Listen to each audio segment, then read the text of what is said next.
Hello, everybody, and welcome to the Boise State Esports studio. It was a wonderful walk to the studio today through lots of multicolored trees, a beautiful breeze touching my face, but I couldn't really enjoy it. I was too nervous at the prospect of Boise State keeping their undefeated streak alive against a scary Minnesota team. My name is Zach Mson, and of course, I'm joined by Nathaniel Hackne. And Nathaniel, why might I be nervous about a game like this? Can you let the audience in on something like that? Yeah, well, they're kind of looking a bit like a sleeper team because even though the maps say a 3-7 record, the round differential doesn't. Yeah. 16 round delta. It kind of means every game is coming down to overtime. So, I mean, they've only won 3 maps and they've lost 7, but I mean, only a couple rounds going different. Things might be really crazy. But first, let's get into a little bit of a recap of last week in the PEC. Week 6 of PEC Valorant delivered another round of statement wins and standout performances as teams battled for playoff positioning. Boise State continued to build momentum, pulling off a gritty 2-1 victory over Utah behind Peter Sky's Middlebrun's 61 kills, one of the top single series totals of the entire season. The Broncos' blend of utility discipline and individual confidence proved too much for Utah down the stretch. Michigan State stayed dominant with a 2-0 sweep over Baylor, maintaining their perfect record and solidifying themselves as one of the top contenders heading into the final stretch. Syracuse bounced back strong with a 2-0 win over Minnesota, leaning on disciplined setups and mid-round adaptability. Meanwhile, Ohio State continued their commanding run, taking down Kansas 2-0 powered by Dez, who dropped an incredible 35 kills in the series to lead the Buckeyes' charge in classic Dez fashion. With some teams on a bye, Week 6 showcased both consistency at the top and flashes of brilliance from rising contenders. As playoffs near, every round win and every standout performance matters more than ever. The PEC Valorant regular season is heating up, and after 6 weeks, 2 teams have separated from the pack. Ohio State and Boise State both remain undefeated at 5-0, each showing different strengths at the top of the leaderboard. The Buckeyes have leaned on consistent fragging from Dez, while the Broncos' coordination and depth continue to shine behind players like Skies and Prestige. Michigan State sits comfortably in third at 3-1, proving that their disciplined setups and mid-round patience can keep them in any matchup. Utah rounds out the upper half at 3-2, while Syracuse and Kansas battle in the middle of the table at 2-4. Both teams showing flashes of strong mechanical play, but struggling with consistency. The bottom tier remains competitive. Minnesota is 1-3, Nebraska is 1-4, and Baylor's 1-5, all continuing to show improvement despite tough schedules. As the PEC heads toward the final stretch, the question looms: can anyone hand Ohio State or Boise State their first loss? And in an attempt to educate the audience on the PEC and their schools, we started with a quick question and answer with our players about today's matchup, Minnesota. Jacob Palmer was our man on the street to see what our players knew about the Golden Gophers. They weren't in the PEC last year. No, this new edition. Okay. Considering I'm from the state, hopefully I get this. How about here? Michigan State. Is it Minnesota? This was Oh, you're so Michigan right. State. That is the Minnesota Golden Gophers. I don't know what color Mississippi is, but I don't think it's Mississippi. Missouri, maybe. Minnesota. There you go. That's a good one. But Okay. where in Minnesota? Like University of Minnesota. Mm-hmm. And then, Simple guess here. is it just Minnesota? Okay, not quite that simple. What's the big city in Minnesota? There aren't big cities in Minnesota. Minneapolis? There you go. Yes, yes. I always go, my favorite airport is the Minneapolis airport, so I always see the Golden Gophers. Mm-hmm. I'm at a loss here. Okay, well, it's an M. Thank you. That's good. One final little bit of housekeeping before we get into this one. The action today, Michigan State taking on Utah, while Ohio State is up against Baylor. That's going to be an interesting one. If Ohio State can be handed their first loss, it's going to be Syracuse versus Nebraska. Both teams kind of in the middle of the table, potentially a big one for playoffs. And of course, Boise State versus Minnesota, our matchup today. Plenty of just splendid matchups coming up. Absolutely. And of course, here is our roster. We have Griffin, Peter, Wyatt, Marshall, Cosmos, and Austin. And of course, Prestige is going to be playing today. We've had a bit of a switch up. Finally getting a good, a full chance to start both matches, and I think he's gonna love to be able to get his shot. And of course, he's got to follow Doc's keys to the game in Valorant. You want to stay off the copium, spend and peek wisely, chat strats every round, and don't trust the right click. Of course, Doc's keys to the game are brought to you by Blue Ribbon Painting. With over 90 years of combined experience, they're proud to be Boise's go-to team of local, multi-generational painters who know how to level up your home. Visit blueribbonpainting.net. And as you kind of mentioned, I mean, with Prestige playing, I mean, we already see going on to Sunset being our first map. Prestige actually really good on that map. Normally they actually bring him in on those. And I mean, what can you kind of say about just Austin, not only his gameplay, but just his character and how hard he works? I mean, we've kind of been stalking the ranked account, and he's been playing a lot of games, and he's been playing kind of every character. The Riot just keeps nerfing whoever he picks, and he's just going right past it, going to the next champion, and it's kind of impressive. Yeah, it's almost like the Charlie Brown football incident. Like, he's like, oh, I'm going to play Cypher. And then at the last second, Riot just picks up the football and he finds himself on his back, switching to a new character once again. But no matter what you see him on, you know he's going to put on a performance. And he might need a pretty good performance tonight because, I mean, we can get a bit more into it. We kind of briefly touched on it at the start of the show. But Minnesota, for a team that's 3 map wins to 7 map losses, pretty much none of the context and none of the eye test stuff really tells me that that team should be positioned that low. And it seems like a storm is brewing for a potential trap game, potentially. Yeah, we had a bit of a Coach K scouting report telling us that Minnesota is very mechanical, which is something that Boise State sometimes has problems with. But Austin is known to be among the better players for mechanics.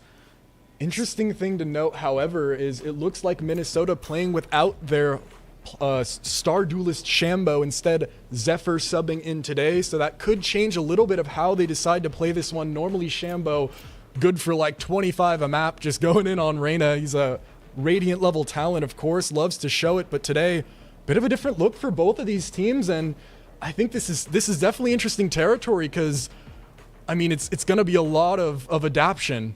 Yeah, and I think we're already seeing an adaptation just in Boise State's composition that we've chosen.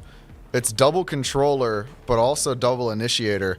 It's just completely sacrificing the sentinel role. And if you know people are going to just be running at you, running you down like the Gophers might, there's a good chance that you just give sight, play retake with your double initiator. Yeah, I'm not sure about you, but getting ran down by a bunch of Gophers does sound pretty terrifying, and the potential certainly is there. Sammy does love to play Neon. Very solid on the pick as well, and Sunset would be that map, as it looks like that is the composition they have decided to go as we get into this PEC matchup. A newer team, one that hasn't been faced yet by the Broncos and the PEC and the Golden Gophers, getting a shot at a Titan today, and they're going to want to prove that that record does not define them. Yeah, a lot of unknown variables, and after we saw what happened last week with those close games from the Broncos, it's kind of, you know, it's easy to have some suspicion on what might be going on. I think, like you said, it's going to come down to those mid-round decisions. Historically, Minnesota, that has been one of their strengths, is mid-rounding, especially with those individual talents. When things break down and get messy, they have been able to win out.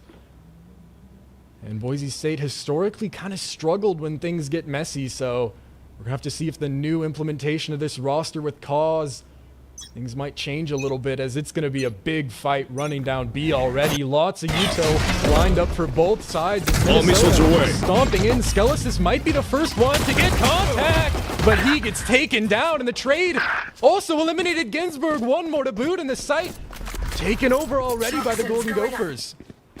And now it's just left to our controllers trying to figure out which way to approach this site, but everything's blocked off right now. No util either. Yeah. it's going to come down purely to mechanics and this paranoia.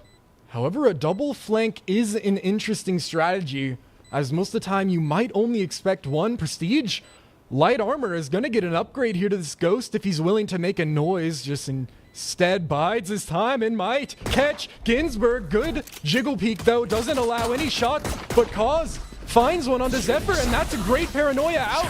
Buys them some space. Oh no, but the body block only onto Prestige. Now 1v3. Gun upgraded. That's the first. Can Prestige get anything more? It's not quite. Ginsburg holds strong. Good play from him. Yeah, those shock darts, just so nasty. The second the paranoia comes out, just immediate 150 damage, stalling out any sort of push. And when you disrespect it, that's kind of what happens.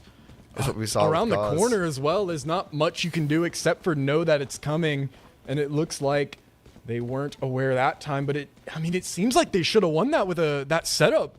Boise State. Yeah, the crossfire seemed really strong. The salvos were setting everything up, and then it just really comes down to mechanics a lot of the time. It's just tough to play those crosses into 5 because it's so likely that if you try and get creative, you might get caught, and that's almost what happens to Master. But instead, his creativity awards him an ult orb, one closer to that showstopper, and unpunished. He remains. Instead, Daimo punishes the mid lurk.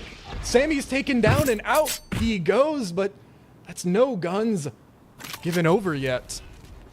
Yeah, Minnesota keeping that gun for themselves as they also B-side, create though. a little bit of mid space and possibly able to lurk into that B push. It's wide open. Yeah, door is open too. But I mean, they don't trust it. The Golden Gophers don't believe that it could possibly be that free, and instead, back they turn into Master. Ooh. Unfortunate one, but I think they can get their hands on the gun, though. And that gun could flip the round. Back sight. Master's position is so important here, but it doesn't pay off. Prestige, quick on the trade, and Daimo, another trade. It's a clown car. There's more and more Broncos coming out of the smoke, and it evens it up. Now to a 2v2. Flank is in. The Golden Gophers have been trapped on site in an early fight. Might come quick, and Daimo's ready. Instead, some pushes and gets that. But now, Skelesis has been awarded a bit of space to creep up, but some clutches the round and takes down Skelesis, but not without a price. Yeah, that round could have ended completely differently had the concussive mine come out from Skelesis and just that would have won them the round, because what are you going to do if you're concussed with a Spectre? There's not much. There's not much. I mean, right now we're seeing kind of a battle of tactics versus mechanics. And here we're going into the first. This round where the Broncos should have an advantage. Yeah, where the Broncos should be in an advantage position. With the rifles into the Sheriffs, but still light armor on a few players, Daimo included. Could be dangerous if they want to go for a peek down mid, and it looks like the Gophers want mid for themselves. Sam instead spotted through the smoke, taken down so low. Sammy peeking up through the smoke and catching Skelesis. A crazy play, a dry swing. Master gets one mid and backside. Kong stands strong, sprays two, almost gets the third, but buys time for Master to creep up. Daimo in support. And it's all on to Sammy and Ginsburg through the box. Sammy has to go massive. And massive they might go for Sammy, but Prestige clutches it at the last moment. That was close. But he's showing why he's on this stage right now. And like you were talking about earlier, sometimes Minnesota's just going to go for those dry swings, go for those kind of psychotic plays. I mean, that's exactly what we were kind of talking about earlier. Is the Broncos, they don't expect plays like that. Like, yeah, to be fair, no one really does, but it's just, you can see how some of these rounds, I mean, that was a lot closer than it should have been, pretty much just off trying to take ones.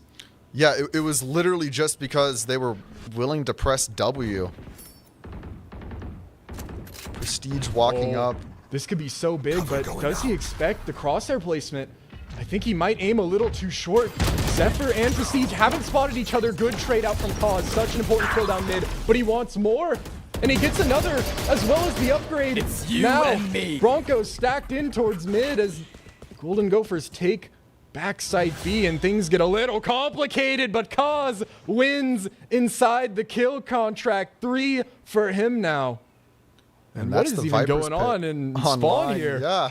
Skelesis was walking up to defend the kill contract and secure the kill, but Cause just won it anyways. This is so weird though, the positions, this wrap from Ginsburg so late, and it catches Skelesis unaware. Cause though, ready for the trade 4, now taking down some.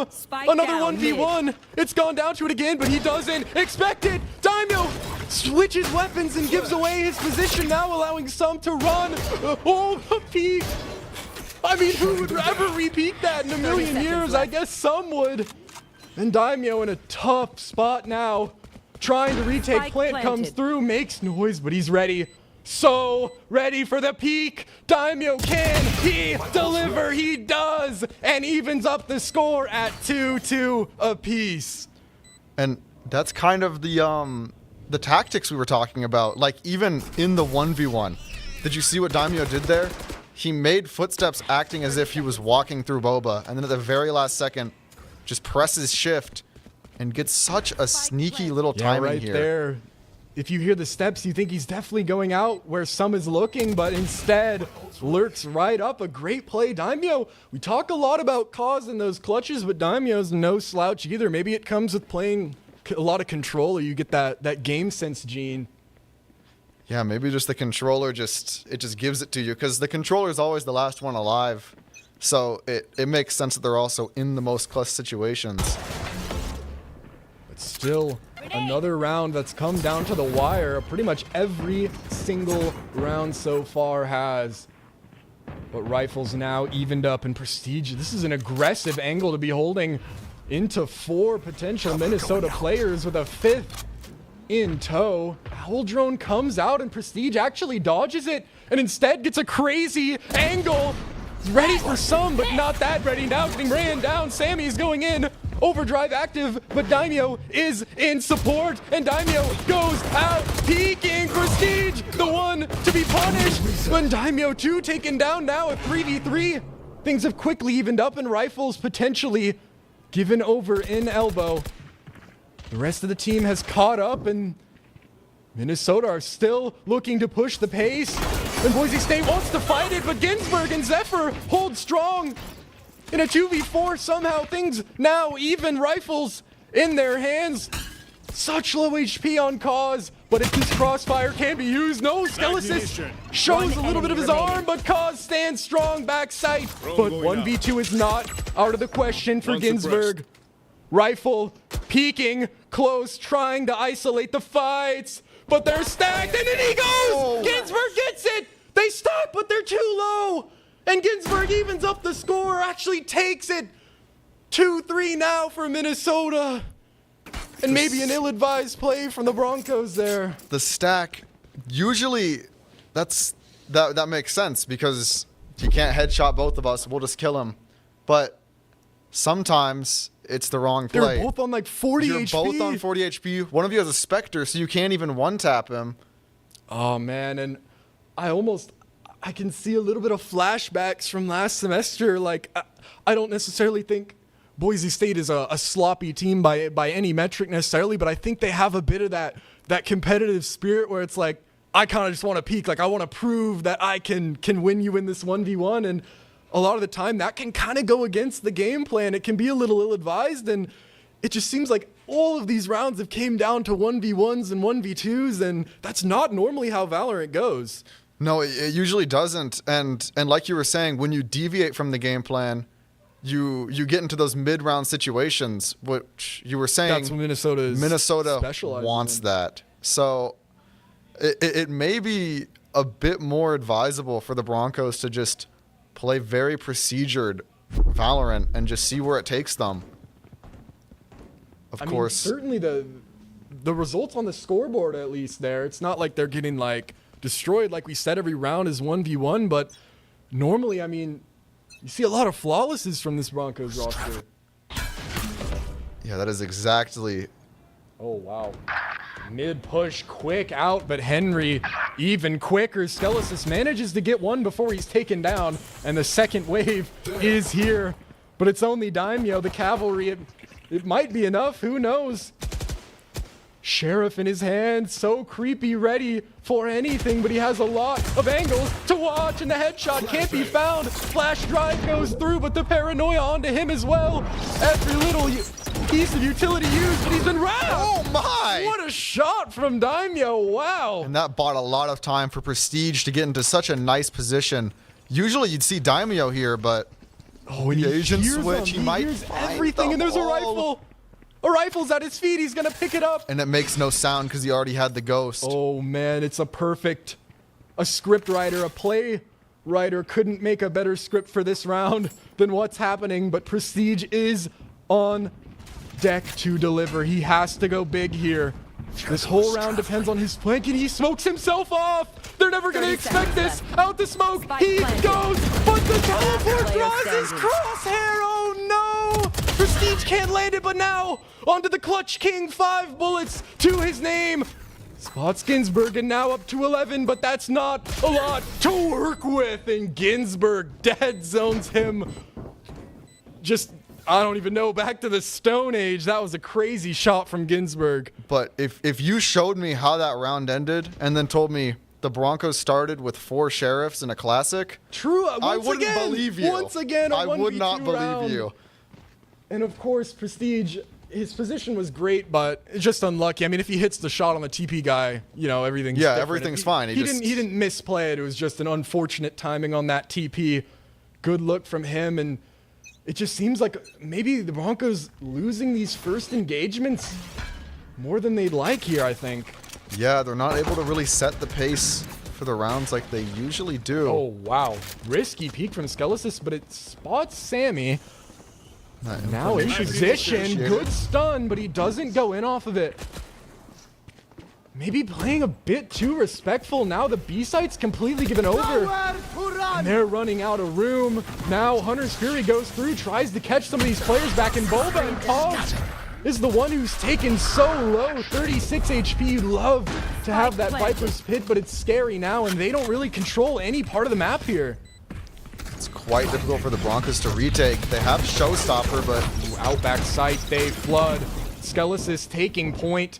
Smokes finally dropping. It's 5v5, and Prestige finds the what a first shot. beautiful one tap onto Zephyr, and that opens things up a little bit more. Showstopper catches the flank as well. Sammy taken down, and now everything's a bit easier to work with, but they have to clear out Ginsburg. Ginsburg and some in such great positions. Can they fight him? No, Henry is the one to deliver, but Prestige gets the first, trying to stick, but there's no time. Henry and some can't be moved from the market. Something that could be noted from the Broncos defense is on A and B, we have 2 different like trap plays that we're setting, right? It's Skelesis throwing out that concussive mine, and then it's Prestige playing off his paranoia.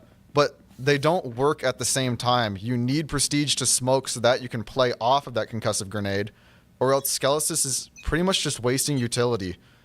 I almost can't help but feel like last round, I feel like if Skelesis is a golden gopher right there, he peaks that fast lane. Yes. Like 100%, and I just think maybe the confidence is just starting to waver a little. This could be a big builder, though. Master has to fight the kill contract with a sheriff, and just Zephyr immediately takes him down. No, Prestige holds strong. 2 more. Paranoia goes through, and Sammy on a plate somehow manages to escape, and Zephyr increases his kill streak up to 2 with 1 on the Skelesis, and what a shot through the smoke. Prestige caught just before escaping, but the double flank is in. The Gophers seem to have forgot that these rifles can be picked up on a flank, and it's going to make the round a little bit Once tougher again, they're for not them. accounting for it, but can they finally deliver? So many flanks, and Zephyr's not ready. The Sammy is watching it though, but instead Daimo wins the fight he needs to win, and now takes point, but it's Ginsburg. Don't disrespect him. Backside standing strong. Phantom, but Cause won't lose those. 3-5 now for the Broncos. The switch to the Sheriff after using every bullet. Like, Daimo is playing the same way that Minnesota is now. That is absurd. I think this is so interesting. Maybe a little bit of a miscomm. It looks like you could see Minnesota pinged it. They knew a flank was potentially there, but Zephyr instead, like, it's just a weird situation because there, I thought what might have happened is Daimo peeks, sees Zephyr turned around, and then Sammy just takes him down because, like, why would there be a guy watching it with a guy's back turned right there? But instead, he manages to get both, and that, I think, was what swung it. Yeah, those were like the two crucial kills of the round. This look mid is definitely interesting. Closing the door this quick, it kind of it makes both teams like want to go mid less, kind of, you know? Yeah, it's very disincentivized to go mid because you have to use utility now. They still looks like the Golden Gophers are willing to contend with that. As 30 seconds in, no one's really moved. A bit of utility exchange. Owl drone for the paint shells. I guess you can argue who won that trade, but Prestige shooting actually gives away his position, and he's taken right down through the wall by Henry. And Master, I think they know the blind is perfect, and I think, oh, but the players are there. Daimo's ready to trade, but the bullet's so low, getting ran down now, but he holds strong. Two beautiful shots, but they're out backside. Is he ready to transfer? Not quite. Henry takes it, but now a winnable round presented to Cause. Normally the one you want in these type of situations, and they're both on site for him. But he has to be ready to take the first fight. Snake fight, perfect bounce. Traps Ginsburg in the corner, but Henry, 3 insane kills this round, get the Golden Gophers up to halfway. Yeah, and Daimo was really able to kind of hold the fort there off of the annihilation that we saw. Just an unfortunate, it looked like maybe a misclick, but instead, that's an angle you can kind of just get sprayed through. That wall's made out of cardboard, and it looked for a second Daimo would have been able to hold strong, but instead, it's too much to contend with only 36 HP. Yeah, not a lot of resources his way. And here, the Broncos are now on Sheriffs. Whoa. Prestige with an early swing. Zephyr disrespects it and gets punished. Master wants that rifle, but I don't know if you're gonna get that. Oh, I don't know if you're gonna get that. It might be worth a try, but Henry will take him down for his greed. Now it looks like it's a bit towards mid here as the rest, the Golden Gophers kind of stabilize after a little weird transaction on A site here. Skellis is ready to throw that stun, but they are not walking mid. Playing retake, it looks like. Yes. Toxin screen down. And Viper's Pit has been on for so long. it's been up since round 3 or 4, and at this point, the Broncos are only going to get one use of it. Cause needs to be ready, and he's so ready. Gets For the first, second. but not ready for the second. Neural theft is so valuable here too. Now they know all the Broncos funneling in through Market, and Ginsburg just takes the fight. I mean, why not? When you can hit shots like that, you might as well. Daimo watching so well for the flank, but instead headshots are traded. Him and Henry both taken down to one bullet, and Henry stops the push. It's so much to contend with here for Daimo. TP heard, but time now running thin. I don't think there's much left to do but just save the rifle and maybe try and get one more here on the way out. One more would be quite nice, but they're ready. it's a little greedy because Daimo already has his ultimate. There's nothing really to be gained from going for a kill. Another timeout, 2 1/2. That's not a great sign, you know? Like, most of the time, you only get 2 per game, so I mean, a lot of the time you'd want to hold one maybe for each half, depending on what the score is, of course. You know, like, it's not worth it to hold it for second half. You're losing 10-2. But it definitely shows that the Broncos have not been presented with what they were really expecting. But to be fair, I don't even know what they could expect with how this team is playing. Minnesota just want the fights. They want all of them, and they're winning more than they're losing for sure. Yeah, I think something the Broncos need to be looking at is that round specifically. There was a lot of, I would say, avoidable deaths. Like, after Prestige gets that very, very nice kill with the sheriff, they want to retrieve the gun. You can use from the shadows to just grab the gun. Sure, it burns Ominal, but you'd much rather use your utility to get an advantage rather than risk your life. For sure. It's definitely difficult, especially because he was so close, like it was. Just if he's like a second. It was an inch faster, away. But at the same time, I kind of agree where being alive with a classic is better than being dead with a Vandal. Yeah, that is the lesson so far, and I think the Broncos are starting to realize it because the plays have gotten a lot less ambitious as these rounds have gone through. And especially Minnesota, it seems like they're almost just waiting for the fights. They just kind of play mid and almost just take what's given to them. And it more than often is working out in their favor. And a lot of the time that's more of a defensive thing than like the defense is giving them too many opportunities potentially. Owl Drone does clear out so much of elbow, and now Minnesota can walk up so far. Once again, Prestige tested so many times on this A site here. Yeah, and he's always able to just hold this elbow space, which is the most important area of Sunset. I think one of these players either needs to get one or live here for sure. Master gets tested, and Prestige is so ready. Instead, actually, maybe chooses the smart decision and plays the retake. Viper's Pit is going to be needed to be utilized, but Sammy wants to go.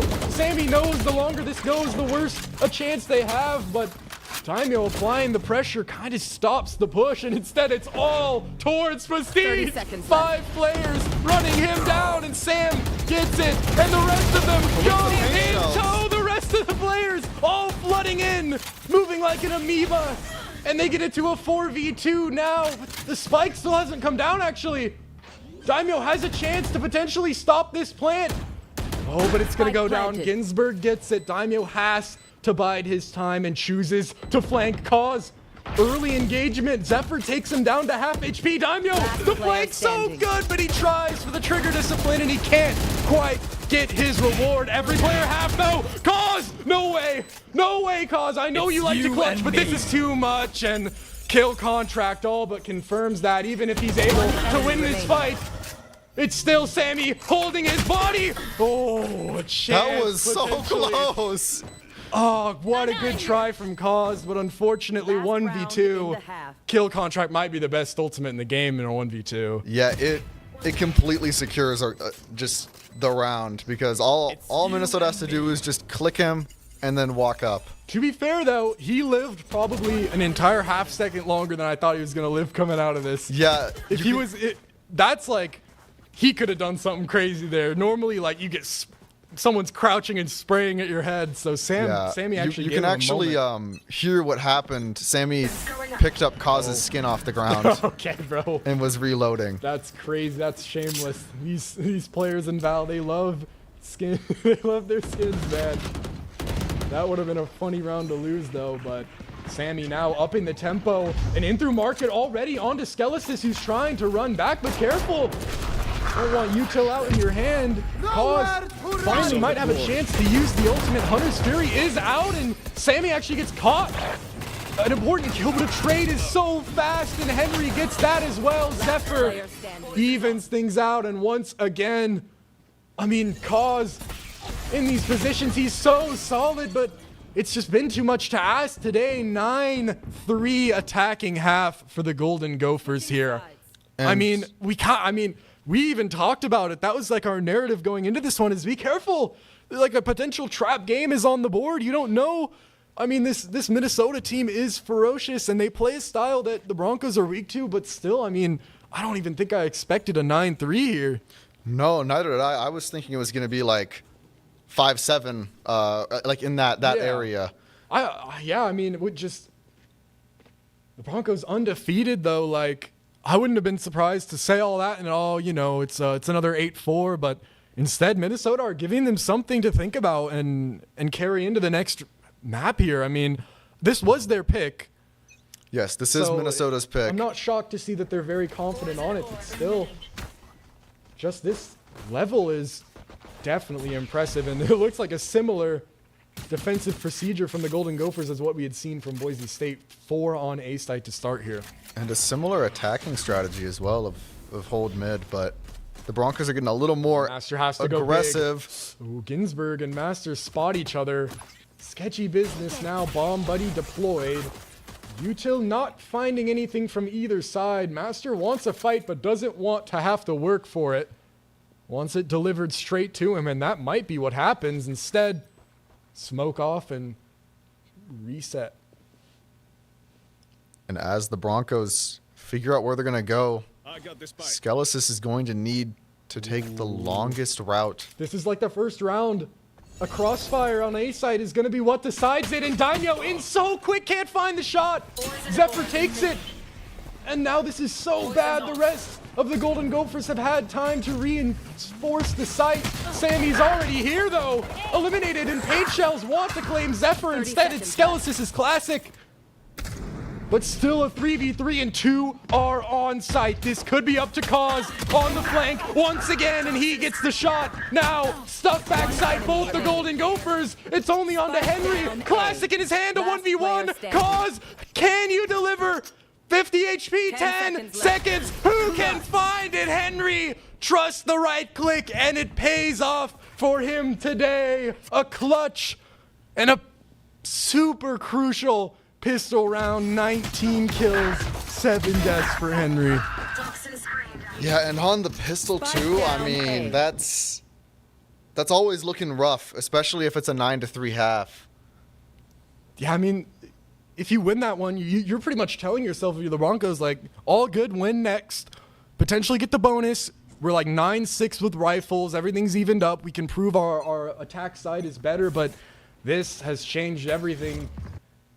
The urgency has been, I mean, we're up to DEFCON 5 here now. Everything's forced. Trip is eliminated. Skelesis is the one to try and push out. The whole team's out. It's going to be a 5v5, and Daimo actually delivers on 2 crucial kills, but Ginsburg backside sprays down with the stinger. And Daimo, you've been so good so far this round, but we need you to be better. Backside holding, and the double swing comes through. Sammy and Ginsburg, full house to stonewall the B site. And now the Broncos can't afford rifles because of such a risky force play, but I mean, can you honestly look at the scoreboard and say, they can't blame them. Let's just win every round in a row from now on. It's hard to just say that. You got to just spend everything now. I mean, backs just firmly planted against the wall. And this is definitely a bit of a shocker. Probably, I mean, they had lost 1 map so far this season. It was Abyss to Utah, and it was a close one, and this could be their first map loss, or it wasn't even close potentially, but they still have a chance. But Prestige is going to have to deliver with this Sheriff. We've seen him hit some crazy ones so far, but we need it even more now. Still, Util just being exchanged as the clock ticks down. And Ticket does. Boise State is really looking for just a pick right now. Getting that opening kill, grabbing a rifle, flipping it around. Ginsburg just dry peeked all of mid, just walked left to right. That's the kind of confidence that the Broncos are having to deal with right now. Someone's standing on the bench in mid, but instead it's going to be B-site. And in Skelesis runs, it's actually Prestige. Opens things up a bit, and this is a nice spot. Daimo and Skelesis have gotten themselves into market, and that's going to be something that's needed to be cleared. Prestige adding an extra layer to this retake. Baxter almost hits that.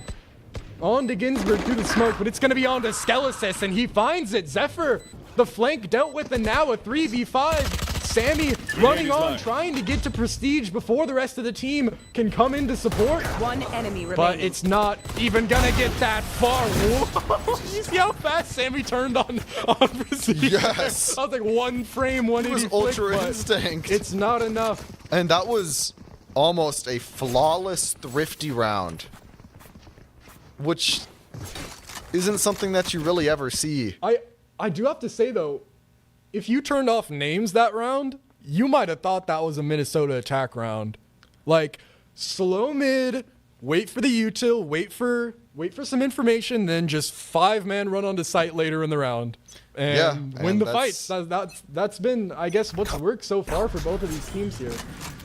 And I would say Boise State's composition is more like headed towards that. That's exactly how you would play the double controller, double initiator idea. And Kaz is showing this right here as he uses his smokes to take a little bit of space. This is a bit of a gamble. Cole running now onto A. It looks like the read is correct. Only 2 players here, but it's still sketchy business. They know now Zephyr's in the corner. They molly off the trade, and in they go, but they still have to get it. And it's a Bucky instead. Ginsburg thinks he's needed a little more than he probably is. Swings in, and Zephyr is finally taken out of that corner. Great procedure from the Broncos is going to let them get in a 5v2 retake here. And with both players in the same position, it puts them in such a rough spot. What can you do, Daimo? Let's see it. Shots not quite found yet. Respect is being given, as he probably should, and just getting those shots where he can find him, letting these crossfires get to work. It's Henry and Sammy.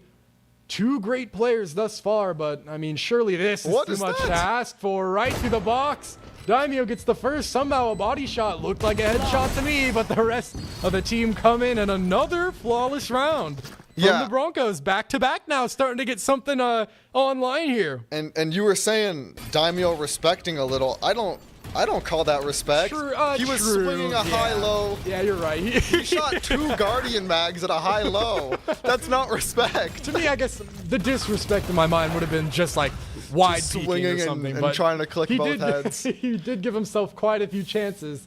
And I mean, he's deserved it. This game is definitely one of the standout performers. And I don't think he plays a lot of KO. No, he does not. We always see him on Omen. At least I do. Brimstone on Bind and such. But instead, has to play the initiator, and he's playing it. I mean, even the util has been great from him so far, but there's going to need to be a lot more where that came from. Up now, 5-11. Still a long pathway back to win this one.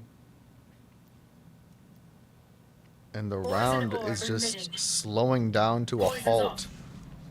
Boise State is just seeing what utility they can get out of the Gophers, and I mean, these dark covers are coming out from Omen, and it's going to lead to Minnesota not having many options once the hit comes through.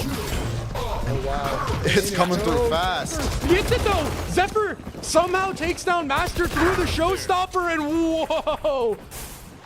Ginsburg caught on the timing. Prestige used that TP to get far, but he gets caught on the timing himself. Henry, ooh, what a kill. That's so good from Daimo. Up to 20 now for him, and what a crucial find. Sammy wants to slide in and actually finds it. Somehow crept back sight. This is actually really sketchy.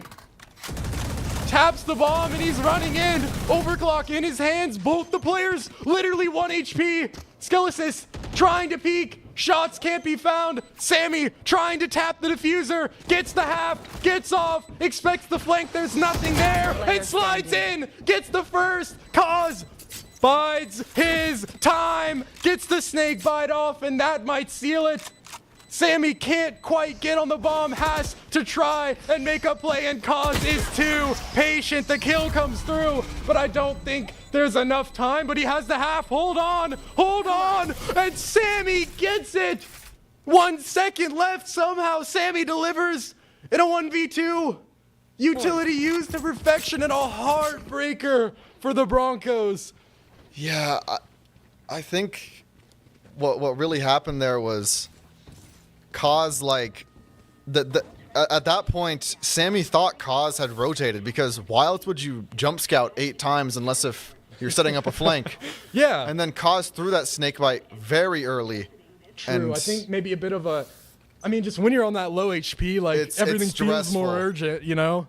Oh man, but normally those are the rounds that Boise State is supposed to win, that you expect them to win, and so far almost all of them have gone the way of Minnesota. This close clutches. Master in so fast, holding. Sammy might not expect someone to be outside this smoke so close, but instead it's going to be a second longer. And as the bomb is planted, Minnesota is setting up for their retake. Out comes the neon stun, but they miss Prestige. Prestige has such a great spot and delivers on it 2 headshots, but needs a couple more. Still a 4v3, and now the Gophers are creeping out backside. Kill contract finds one, and the attention is backside. Some creep up and gets it, but Skelesis and Kaz fighting on 2 different fronts, but they both deliver to keep the Broncos alive a little bit longer. If you want just like a fun stat, Kaz has been hit by all 3 kill contracts and has won the 1v1 in all 3. Oh yeah, we know there was one with someone got hit with a sheriff, and like they just didn't have much of a chance to like an eco. I think that might have been Skelesis. But every time It was the one that secured the round. Yes. Yeah. But the 3 where he just uses them, kind of just looking for a fight. Kaz Just gets hit on purpose. It seems like. He's like trying to think of where he's gonna use the ult to run and do it on purpose. Honestly, I wouldn't be surprised. Look how far Zephyr's gotten up already. Wrapped up so far. And this is such a great play. They don't have a sentinel. This is such a great play. They have so many people set up. They scare them away, but Skelesis is ready. Skelesis is ready for the play. No way. Well, what happened was, I mean, Minnesota, they sent 4 over to scare Boise State back into rotating where Zephyr would meet them with open arms, but I guess it wasn't quite as difficult as they thought. Daimo almost got caught on the rotate there, and Sammy's running it up quickly. Daimo's gonna be actually the only one here. But Daimo might just get shot in the side of the head. No, the timing. Just like that. The timing's so unfortunate, and Sammy going in, getting more with the sheriff. They're still low, but the plant needs to come down. Ultimate's on the board. Neural Theft gives it away, and they're boxed in here. They're gonna have to find some sort of ultimate. Armageddon clears out a bit of space, but it's only really buying a few meaningless seconds. Prestige needs to get the spike down, but everything feels so intense here. Skelesis wins. The fight gets 2, but Sammy takes one down and is finally traded out, and Skelesis delivers. Biding his time in this game thus far, but when he's needed, he shows up with 4. 4 after using the ult. The ult's like already halfway charged up again. No, that's a good point. And yeah, that was a very fun trap play by Minnesota. Send 3 people to try and scare away Boise State into a flank, but it seemed like the Broncos were just aware because they don't have a sentinel, so of course we're going to clear the flank. I almost think that might have been an accident, because I feel like you would, with where Zephyr got, you'd want to almost set up and like spawn. He definitely could have gotten there, and that would have been a lot better, but maybe an adaptation to an adaptation. That if you're winning those, you're looking better for sure, but still 5 in a row are needed for the Broncos to send this one to overtime. The margin of error is literally 0, and look at this space that they've given up thus far. And it seems like they're aware of this as the drone comes out to clear it. Wow, good shot from Master. Master playing off of the crosshair being drawn down. Kaz might get Zephyr unaware here too. This is going to be a weird little mind game of who shows themselves first. It's so sketchy because, I mean, they definitely know that potentially someone could be walked up here. Zephyr might once again get caught on a flank, but he also has a chance to deliver. It's going to be all onto him this round, essentially. And in they go, but they spot the barrel. They think they're going through mid, but instead Zephyr is misled. Launching missile. Out comes the Tejo salvo, and the Broncos fake A site. Wow, great play. Just a free objective. I'd like Daimo here to keep going here. If he can get into spawn, there's no way some would expect Daimo all the way in Boba here, but Instead, he takes a safer position. I can't say I necessarily blame him. Yeah, the safer position might be what's wise, as a beautiful crossfire is set up, But it's and no scary, flashes though. are here to break it. True, but a neon stun could split that pretty well. Dart is dodged. Master evades detection for a little bit longer, but Sammy might be able to walk out of that smoke and see something there. Instead, Minnesota maybe just choosing to save, realizing they're up so much that it's probably how they would start the spiral, losing a few more. Like, I mean, they just don't need to go for this one, you know? Yeah, I think Minnesota is realizing that they can do the forbidden strategy in Valorant when you have 12 rounds, which is just pop 5 ults and win. Sammy gets one more for their efforts, too. A nice little exit kill. That definitely hurts Boise State more than it would hurt Minnesota. Master, though, takes down Sammy at the last moment, and Money now a little weird. You're going to see a timeout come through, and rounds, I mean, they're starting to get on the board here for Boise State. It's still, like, tough because they're going to need to win another 4 in a row, but they're playing this attack like night and day difference from, I mean, Yeah. like how they were playing their defense, it looks like. And I think something to like credit that to is last week we saw the Broncos down, and they always keep a level head. Like even though it looks like, if you're looking at the scoreboard and it says 3-11, you're imagining it's like almost hopeless in a way. Yeah. And it's just not with this team. Yeah, well, especially the players, they're not going to allow themselves to feel that way. Yes. And some players do, and ours definitely don't, and they're proving that right now. I mean, starting to get some rounds together on the board, and this timeout, I mean, it certainly is going to help the Golden Gophers. That's why they called it, but, I mean, it's not a bad break for Boise State either, because, I mean, they have been the ones in the driver's seat this half, and if they're able to keep setting the tempo, I mean, look at that scoreboard. It's like pretty much even down the line. Like, Yeah. this is one of those games where it really, just like we had said about Minnesota, pretty much all the games they play, they find a way to make them close. Exactly. It's as if it's like it's just a game that they play is to get the games as close as possible. Potentially like an alternate quest. But one thing that is important is Minnesota has gotten so much space for free these past couple rounds, and if they played it differently, that's a risky way to play if you're the Broncos. It's like, I mean, look at how much they've gotten at mid already. But they also are giving up all of garage. It's definitely favoring the Gophers here, the Golden Gophers, but it's not exactly just them all the way winning, as long as the Broncos start creeping up and taking some of the space that they've left for them. It's true. I think maybe realizing, like, not the anxiousness necessarily, but just the tempo that Minnesota likes to play with. It looks like Boise State instead are just like, literally wait 40 seconds and see if they walk into us. And like that last round, Zephyr, free kill that they got from waiting, you know? Henry, like, free kill that they got from waiting, but this time, nothing delivered. But actually, I mean, the B site, they got it for free just by waiting, it looks like. Yeah, it seems like just waiting for it is... Oh, no, but they're quick. Sammy running out, just taken down by Master, and the cage falls, but so fast back sight. Hunter's Fury doesn't find any purchase, and Daimo gets some. Henry now is flanked, and Prestige gets it. 2v4, as well as the null command coming through to pretty much all but confirm this one. Minnesota probably still looking to get back in, but it's going to be difficult. I mean, 3 different positions they're going to have to deal with as time gets low here. Yeah, and that dark cover's coming up, and Minnesota doesn't have much to deal with. A smoke. Saving again. I mean, then they might run into unwise. Prestige here. Prestige might take them down. This could be so bad. Gets the first.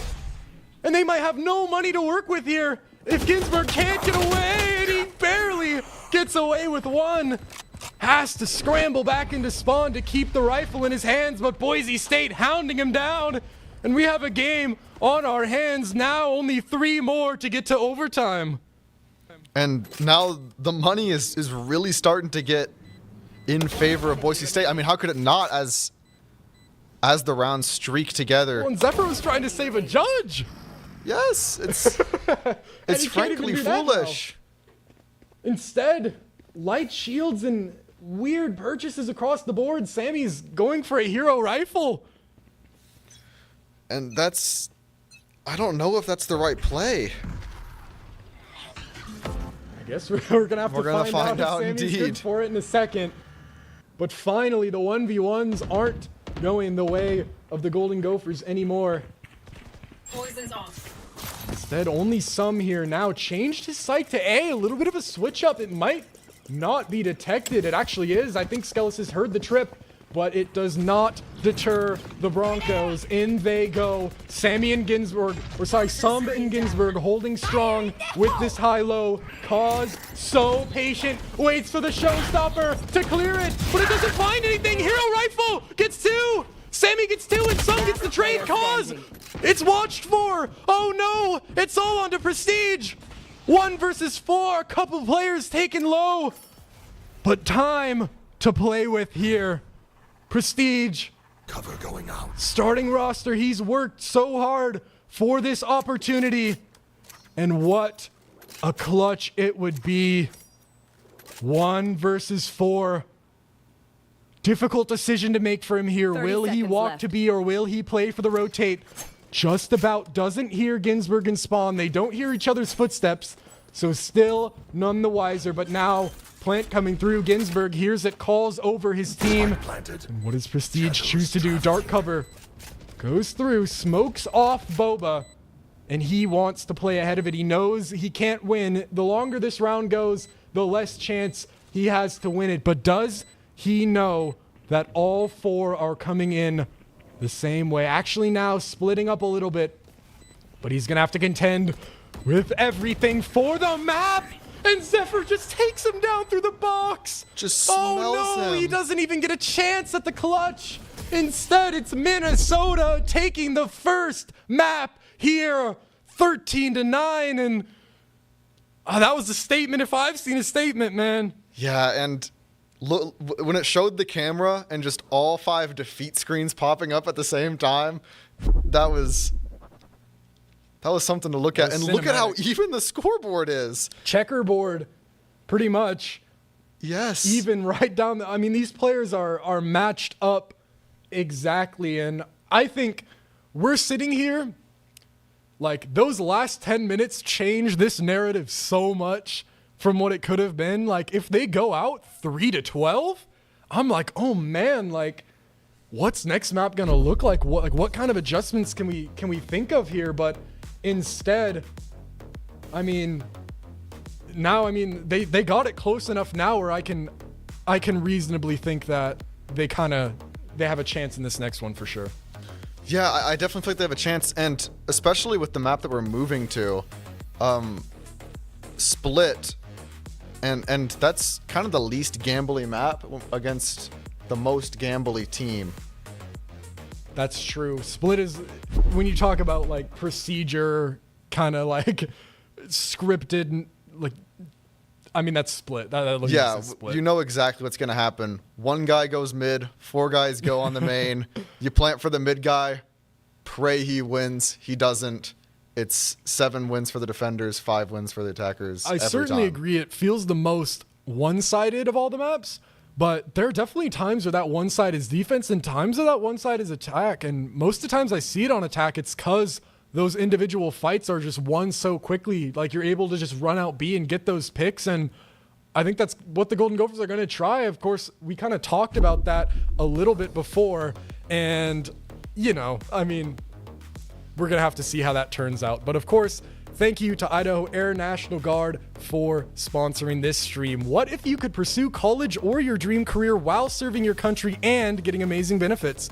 The Idaho Air National Guard, just 1 weekend a month, 8 months out of the year. You'll get tuition assistance, signing bonuses, healthcare, 0 down home loans, and high-tech job training, all while keeping your civilian life, job, and goals right here in Idaho. Whether you're studying, working, or building your future, the Guard enhances it all while giving you leadership skills and lifelong connections. Ready to have it all? The Idaho Air National Guard is your pathway to education, career success, and purpose. And Nathaniel, I mean, I kind of knew going into this one, this is like not necessarily a caster's nightmare, but like it's difficult to prepare for a game like this because Minnesota's a team that there's a lot of different roster looks that they've been running, lots of different players playing on any given day. And for example, like I expected Shambo to be playing on Reyna. And so like part of my narrative was like, oh, like he's going to be the one doing all these dry swings and taking these fights. And oh, it turns out he's not playing, but the same thing still happened. I mean, is that just like, maybe that speaks to just how they do things over there? Yeah, it very well could be. And something to account for, you were saying Split is like, when you break the procedure, it can become attack-sided. And I think that's the case if you're playing like those really, really off-meta comps, like just run it in with Breach Neon and see what happens. And if any team's going to do that, yeah, it's this one. But I mean, I was watching from the sidelines, of course, but I did see you saw we were in a similar situation last week against Utah. So this isn't unfamiliar to the Broncos, but we're going to have to see how it turns out after a short break. But don't go anywhere. Boise State on the ropes, potentially.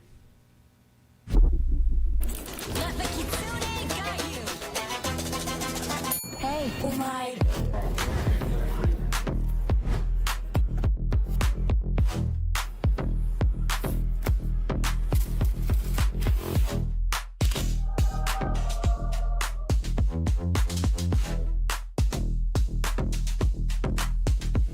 My friends know me as Derek, but I'm also Master Sergeant Raxton.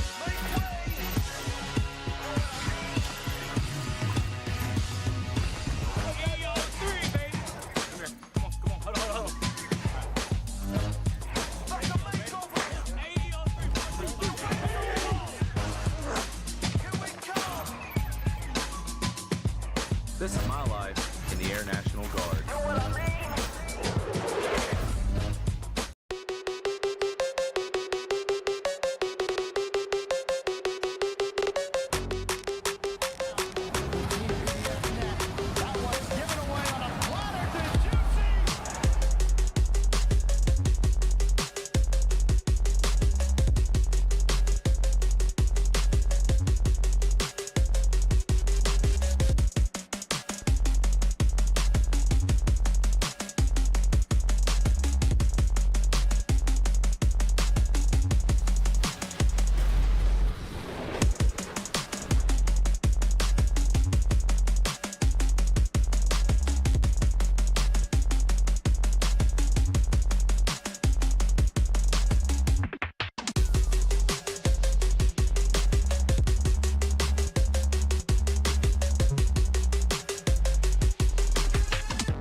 It's me, your Idaho Central Credit Union app.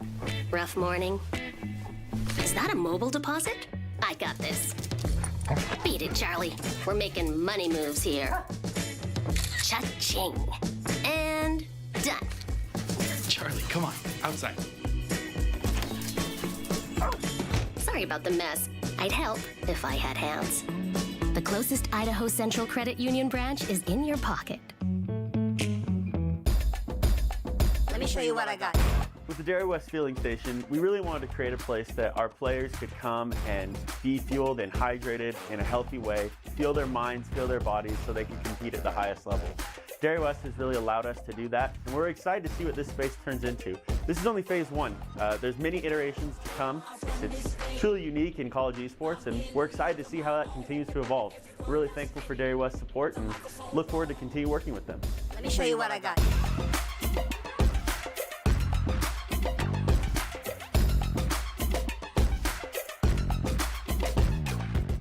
Scott Matlock, underrated recruit, has built himself into one of the best defensive players in the Mountain West. What would you do if you couldn't fail? Would you see every setback as a catalyst to keep going?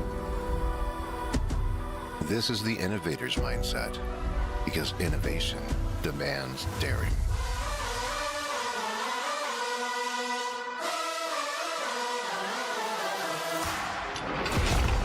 Is finding thousands of ways that don't work and the one that changes everything.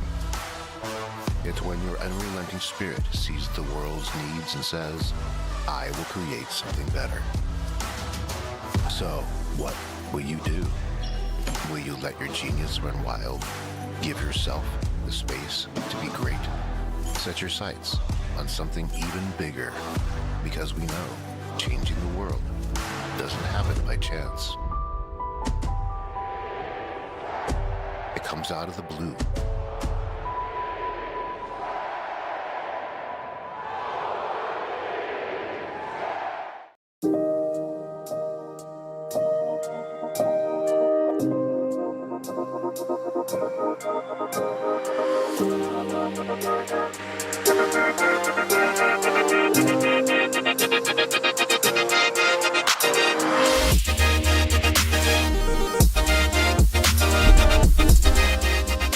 Welcome back to the Boise State Esports studio, where the Broncos find themselves with the undefeated season once again hanging in the balance, down one map to, we were talking about it earlier, but a Minnesota team that's record definitely does not define them. And we were talking a bit during the break, Nathaniel, about just kind of what we had seen in that game. And I guess my question for you is what do you think changed for the Broncos in that second half? Because, of course, going in 9-3, down then 3-11, and they started to turn things back again at the end of the second half, but that's just a pretty insurmountable task to climb. And just what differences did you see in that second half? Something that we saw was the Broncos were waiting a bit more, and it was more of like a reactive, like almost setting a trap for the Gophers, instead of what we had seen on the defense, where it was a bit more of, let's contest the space, let's push out. And it seemed to be working quite well, of just literally just waiting and waiting for a mistake, instead of trying to contest space and go for what's typically normal Valorant. We're on to Split now, and it is our map pick, so I wouldn't be surprised to see this one evened up at 1-1, but of course, Minnesota, great showing on that first map, and it's kind of what we had been talking about sure, the record might not necessarily reflect it, but the round differential does. They've played 10 maps, and they only are minus 16. It's pretty much every game they're playing, they only lose by an average of 2 rounds, 3 rounds? That's not really a lot. Those are all close games for sure. Yeah, and we've seen the Broncos in a very similar situation against Utah last week. It was almost exactly the same scoreline, I want to say, and it played out very similar. So we'll see if the clutch gene kicks in and the undefeated record remains. And quick little PEC update in case you don't have 10 monitors to watch all the games at once. Michigan State currently up against Utah, as well as Syracuse.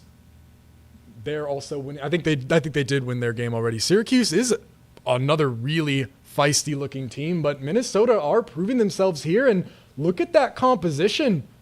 It's pretty much almost the same as what was last round, except change a jet for an ISO, and it looks like they're going to keep that pace up, I would imagine, with that composition. Yeah, and the fade instead of the Sova, but I think playing Sova on Split is not a wise choice, so it makes sense. I do think it's interesting to note, though, Prestige, I feel like when I think of him, when I say the name Prestige, I picture Sky and Breach. But actually today it's been Daimo playing those initiators, and instead Prestige is on the Smokes, the Omen specifically. So I guess just an interesting look for the comp, but it has been work. Both of them have been playing super well, but they're going to need to continue that. Now, match point in the series. The Broncos need to win this one to stay undefeated heading into next week's game, but they have to win this one first. Corrode would be the third map we would be going to if they win, but it's all going to come down to this. Yeah, and the role swap that we're seeing, I would say, on the scale of just aim-wise, right? It probably is Prestige then Daimyo. Yeah.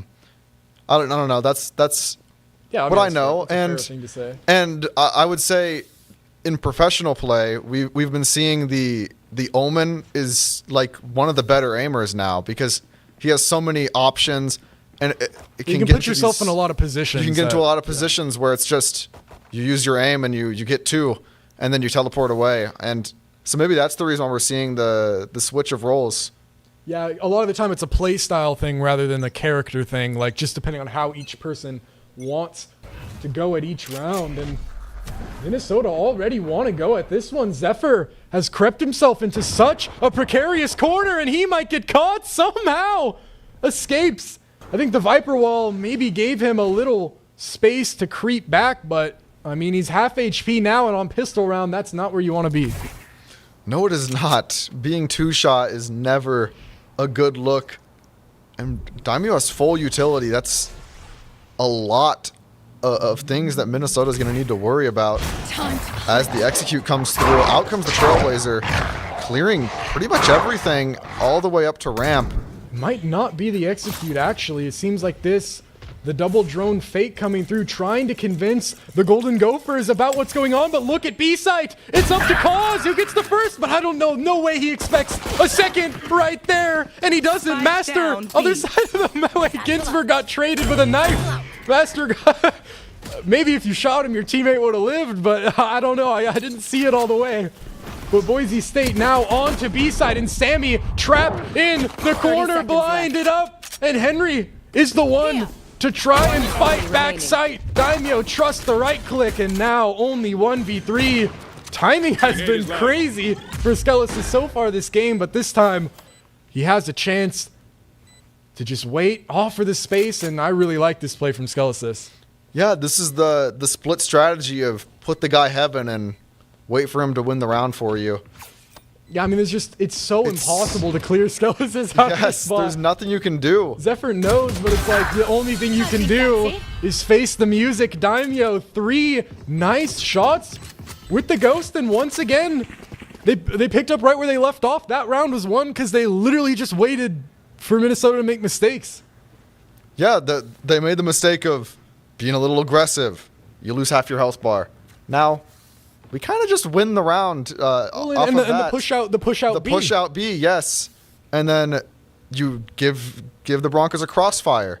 It's stuff like that where maybe their ambition is shooting themselves in the foot a little bit. And I have no evidence for this, but this hasn't ever stopped me before. But I wonder, like, if going into each round with a plan can almost backfire sometimes because you want to force it. Like, this is what we want to do on our attack round. This is what we need to do, but instead, like, slowing it down. But Daimo's not. Goes in and the trade's not there. The flash comes through. Some is quick enough, but instead, I mean, Some doesn't have eyes in the back of his head, so he has to depart from B-site. And Master grabs one with the paint shells and makes that trade very worth it, despite the Spectre being handed over. Hold on. Does Cause expect some? Somehow he does! How is Cause ready for that? So just transcendent with that intelligence. He knows of everything. Okay. Crazy compliment to give out, but I feel like he might deserve it. Zephyr, the one to try and work back into this round, smoked off. Prestige takes the fight, and it's not much of a fight at all, is it? Because the crossfire is there, and Prestige cleans up everything. This might be one of the only pistol rounds I've ever seen the Broncos win. Like, pistol and bonus? Yeah, it's rare, I would say, for the pistol round to be won sometimes from the Broncos, but when it is, it's yeah. That's exactly. It's a great sign, especially and coming it's off of a loss. Yeah, coming off of a loss, and you're on attack side, getting up to that 2-0 lead. That's like kind of the energy, like momentum vibe shift you're looking for. Exactly, and I mean, look at Minnesota's buy. They have so many light shields. The Spectre can kind of fry that, and it's actually not a position you want to be in. I think the Spectre's really underrated, and I like how they're utilizing it in this mid-fight. Paranoia is so big, it hits everybody. Sammy's the one to pay the price. Ginsburg and Henry so low. Trip goes through, and it's just bait. Instead, Prestige gets it, but Ginsburg and Some somehow deliver. But it's Daimo holding strong, trying to get the spike out of no man's land. There's so much for him to do, though, held in the corner. They come swinging. And nice shot. He holds. keeps going, and it's just Ginsburg. Skelesis takes him down in the mid-fight. I mean, that's what you want to see. Spectres showing their value, like you said.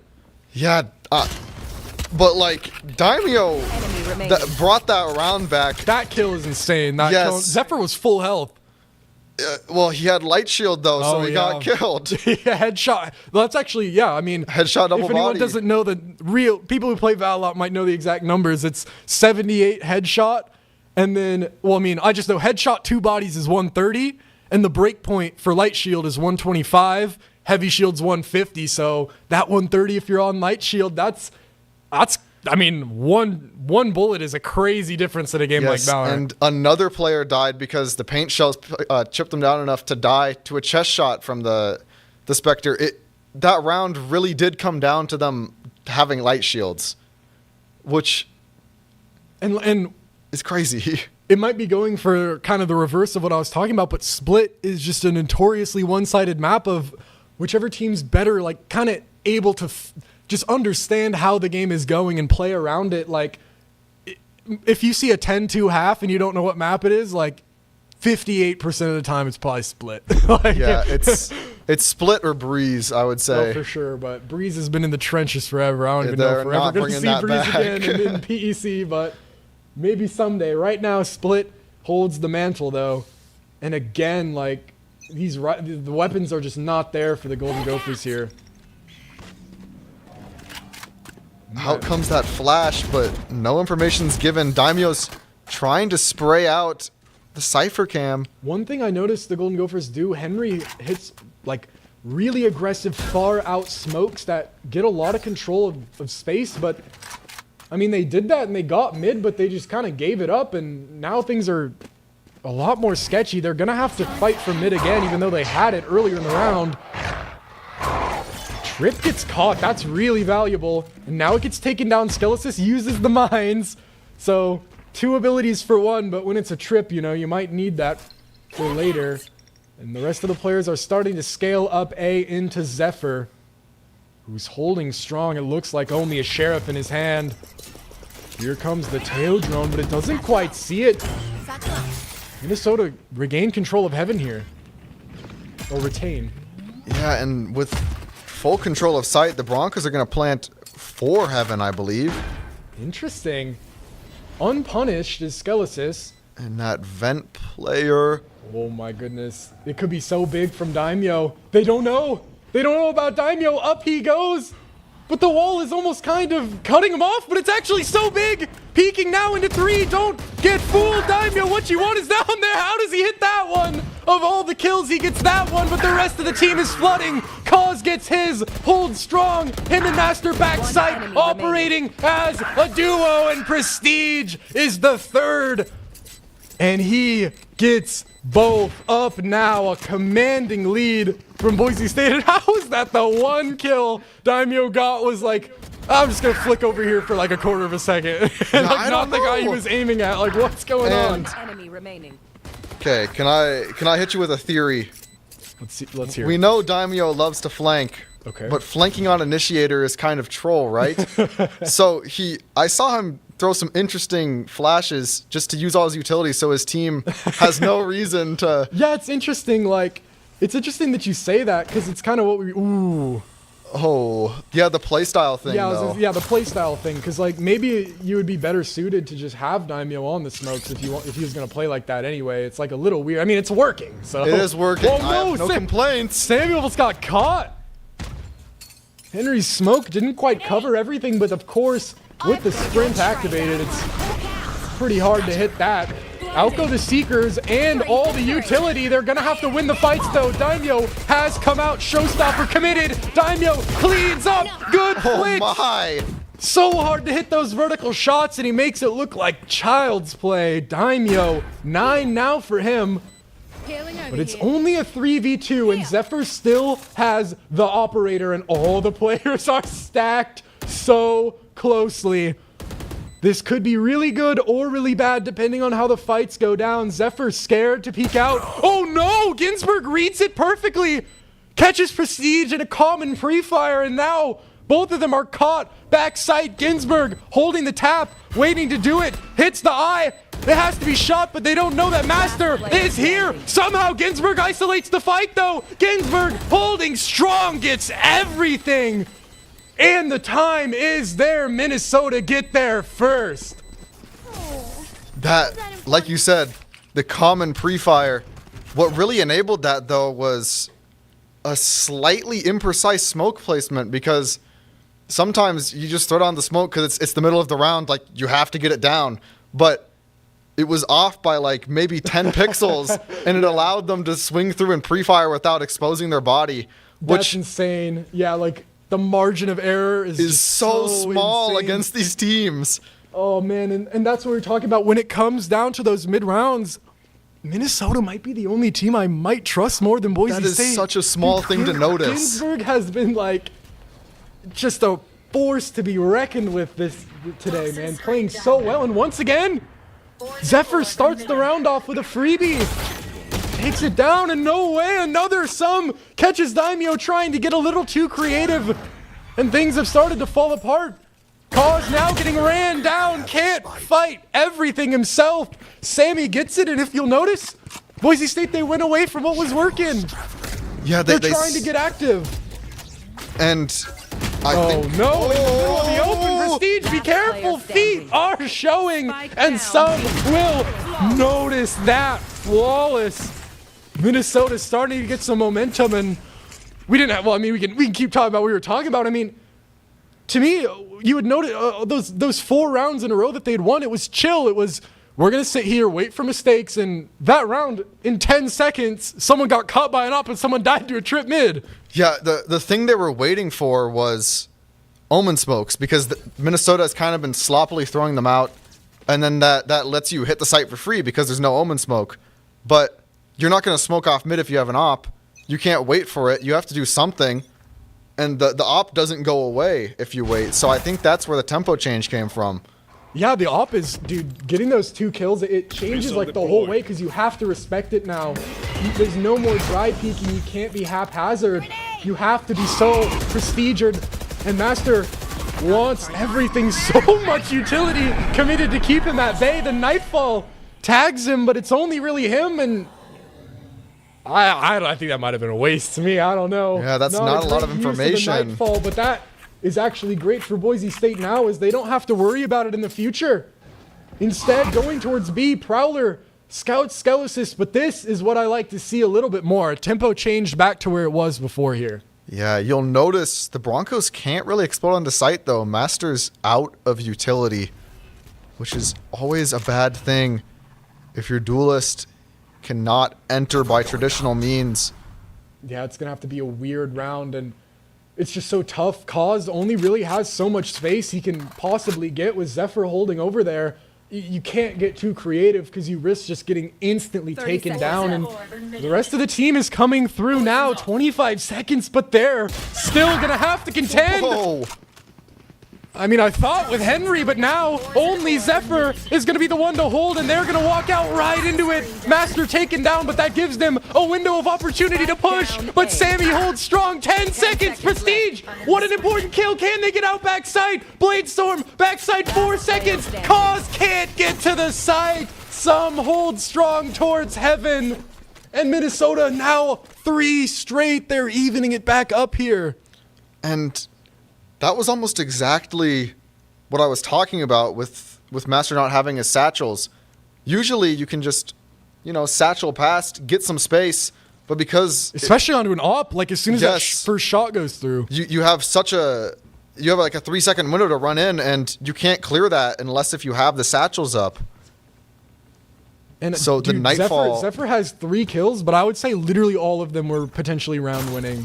Like, in the amount of value that it gets, no way he gets Cause again. The rest of the Broncos now have to accelerate on the B site, no other options, and they managed to get out, but they have to win the fights. Some towards heaven, doesn't get quite out. Master with the Sheriff takes him down, but still down 1 player. Sammy gets out backside, but Prestige holds strong. 2v2, all on to Prestige, and it's too much to ask for. Picks up the Vandal with 2 bullets and just as quick as Boise State had a commanding lead. It's now all evened up.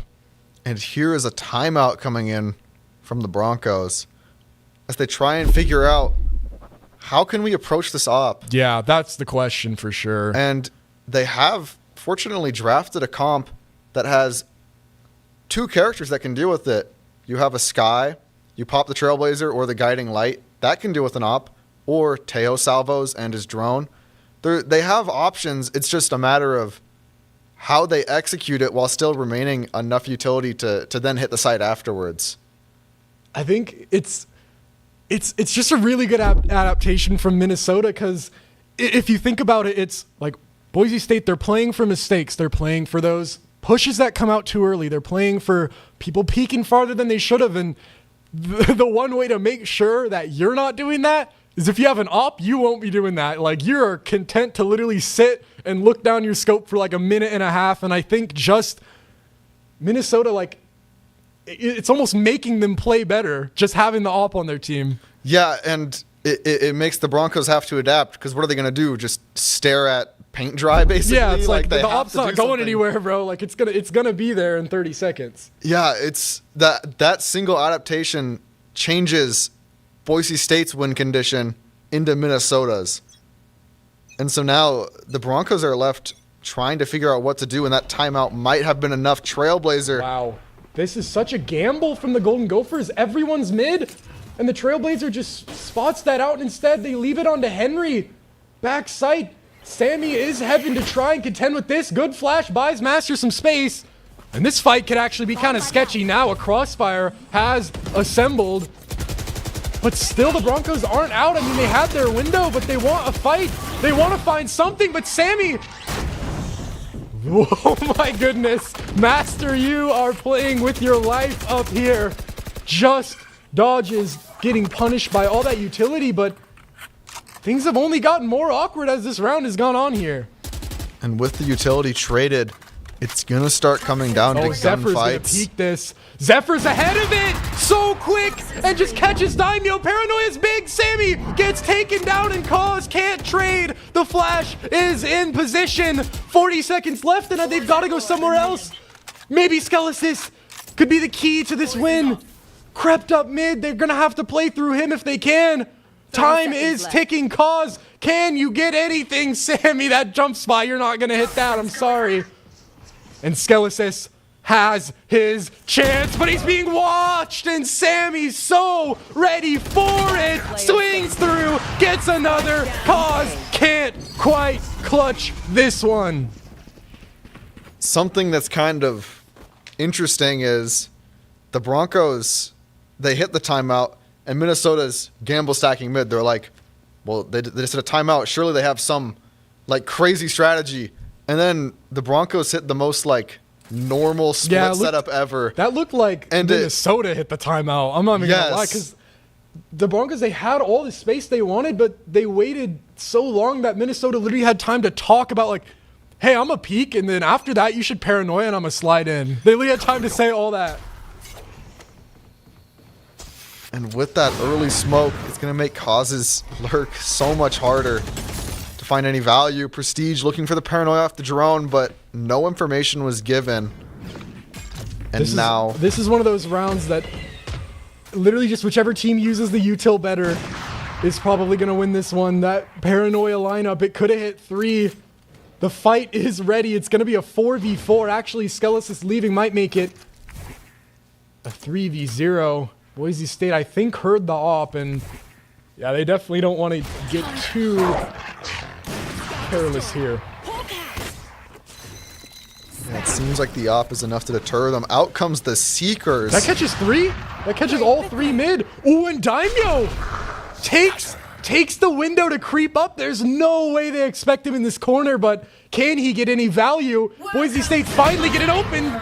Shot at it, but instead, it's the Outlaw Viper's Pit, though.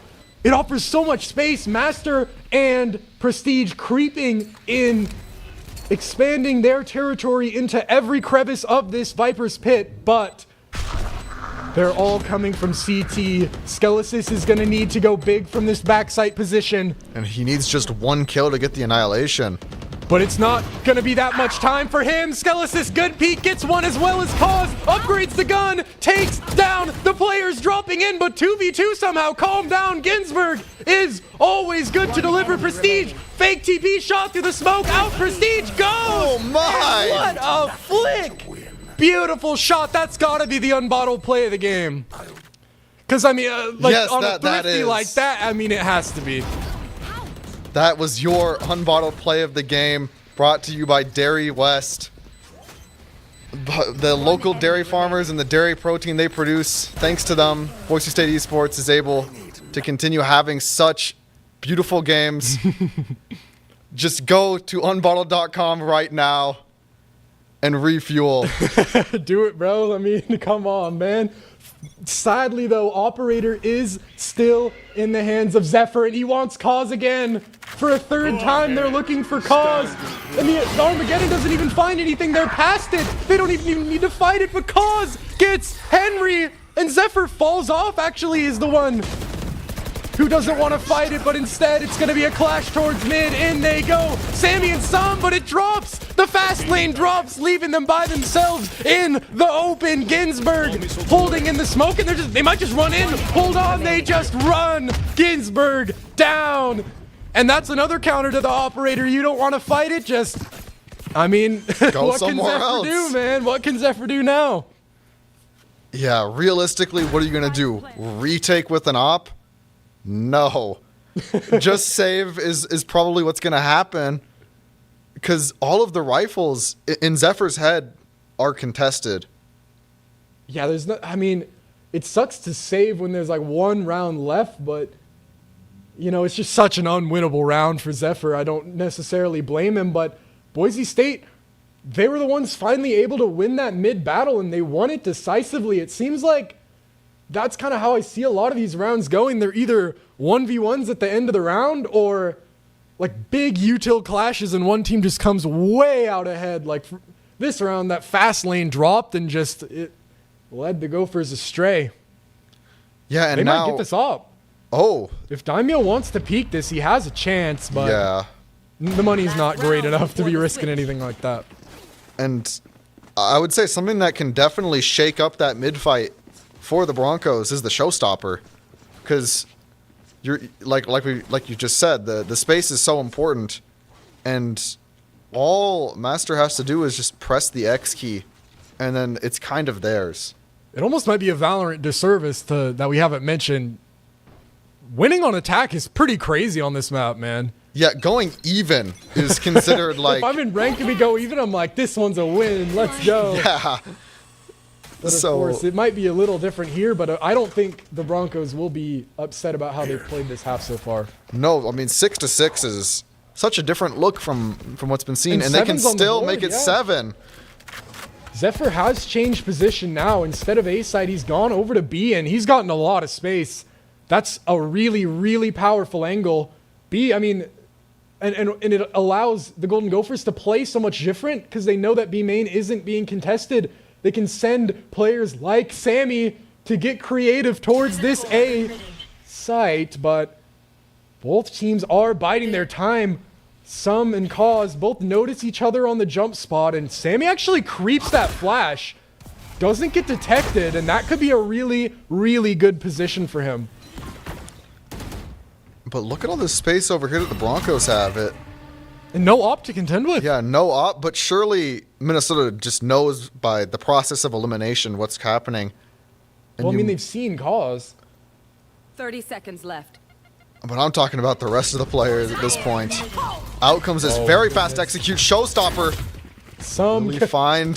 What can you do backside? Some actually avoids the pressure and even delivers one. Gets traded out 3v3, but the time is so low and the spike is taken down. Cause has to grab it and run. Looks like no one is there to stop him so far, but the Golden Gophers are up fast. Already 2 players here. A very safe plant on the spike. It's forcing the Broncos to play in this tight area. And this is the most on angle you could ever be. This is the first place they're going to peek. Zephyr out from heaven definitely is going to be ready. In goes the paranoia, but Skelis is untested. It wears off, and now he's the one who wants to get creative. Peeking. Can he quite find one? Dodges the eye and catches one, catches the second, but not quite onto Zephyr, who's all left on his lonesome. Operator, more of a curse than a blessing now as he has to jump down, classic in hand, and it's all Skelesis to deliver the 7th for Boise State. And something that's just so crazy to me is Skelesis, I think it's going to show it here. He shoots, I'm pretty sure he sees the second guy on the low angle, but he understands that it's his teammate's job at that point to watch the low angle, and he just flicks up and watches the high angle. Yeah, he sees the foot, and he's like, my teammate's got that. Like, and he's right. He's right. Good. I mean, and that's something I just feel like you notice so much more with this team this year is like, it seems like everyone understands their assignment more. Like, obviously, the characters themselves, the roles are a little weird, but in terms of like, in the game, trade me, crossfire me, like even when it doesn't work, like on that one clutch on Sunset, I mean, the idea was there and they've been executing on it. Yeah, I think being on the same page is just, it's very important and it's a little underrated. I would say it's a lot underrated. It feels like a completely different game. Minnesota testing Master, gets the paint shells off and lives somehow still alive in this corner. Gets so much value with the paint shells in a second. Now another paint shells refreshed. Some more damage onto Zephyr, and Master getting away with it. I mean, murder there. There's no way he should be alive. And he's like full health. Oh, Prestige, so ready.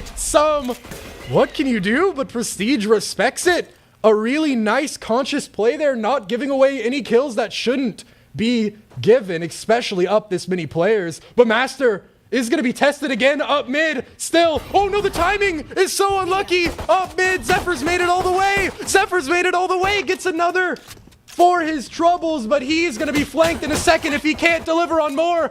Some gets one. Zephyr's still alive towards heaven. Now jumps on the backside, but it's Prestige biding his time like a shark in the water, playing this pillar so perfectly. Only Ginsburg 25 seconds to work with, half HP, and it's a high-low Prestige. Wonderful play, and that's another pistol for Boise State. Yeah, and something to just keep in mind is the pistol is an extremely, extremely important round. I saw something, it's a VCT stat, which is not as applicable, but if it's like high level. The team that wins both pistols has an 85% win rate, I believe was the statistic. I'm not shocked to see that because it's practically 4 rounds. Yes, if you play it right, it's 4 rounds. And Boise State are normally the ones like in that 15%. Their win rate's so insane, but they've notoriously struggled with those pistols.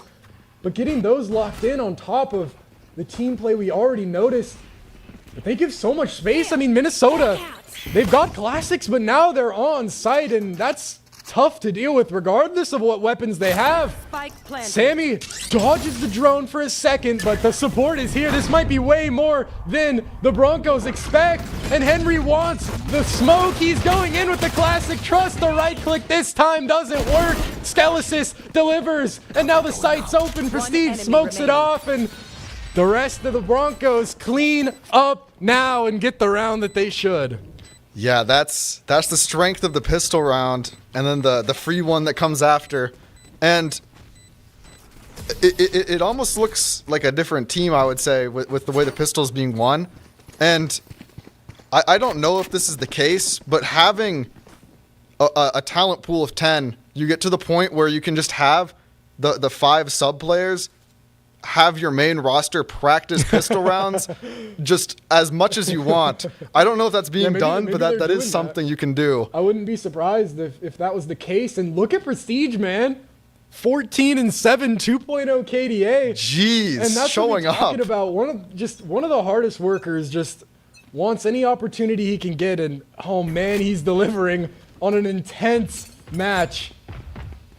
so important to have a smokes player you can count on for those important kills. And Minnesota seemed to be running back the same kind of play. Skelesis is tested, hits so much. What a shot from Skelesis. Pretty much left to the Wolves, but instead delivers one, and Master makes it in their favor with the judge.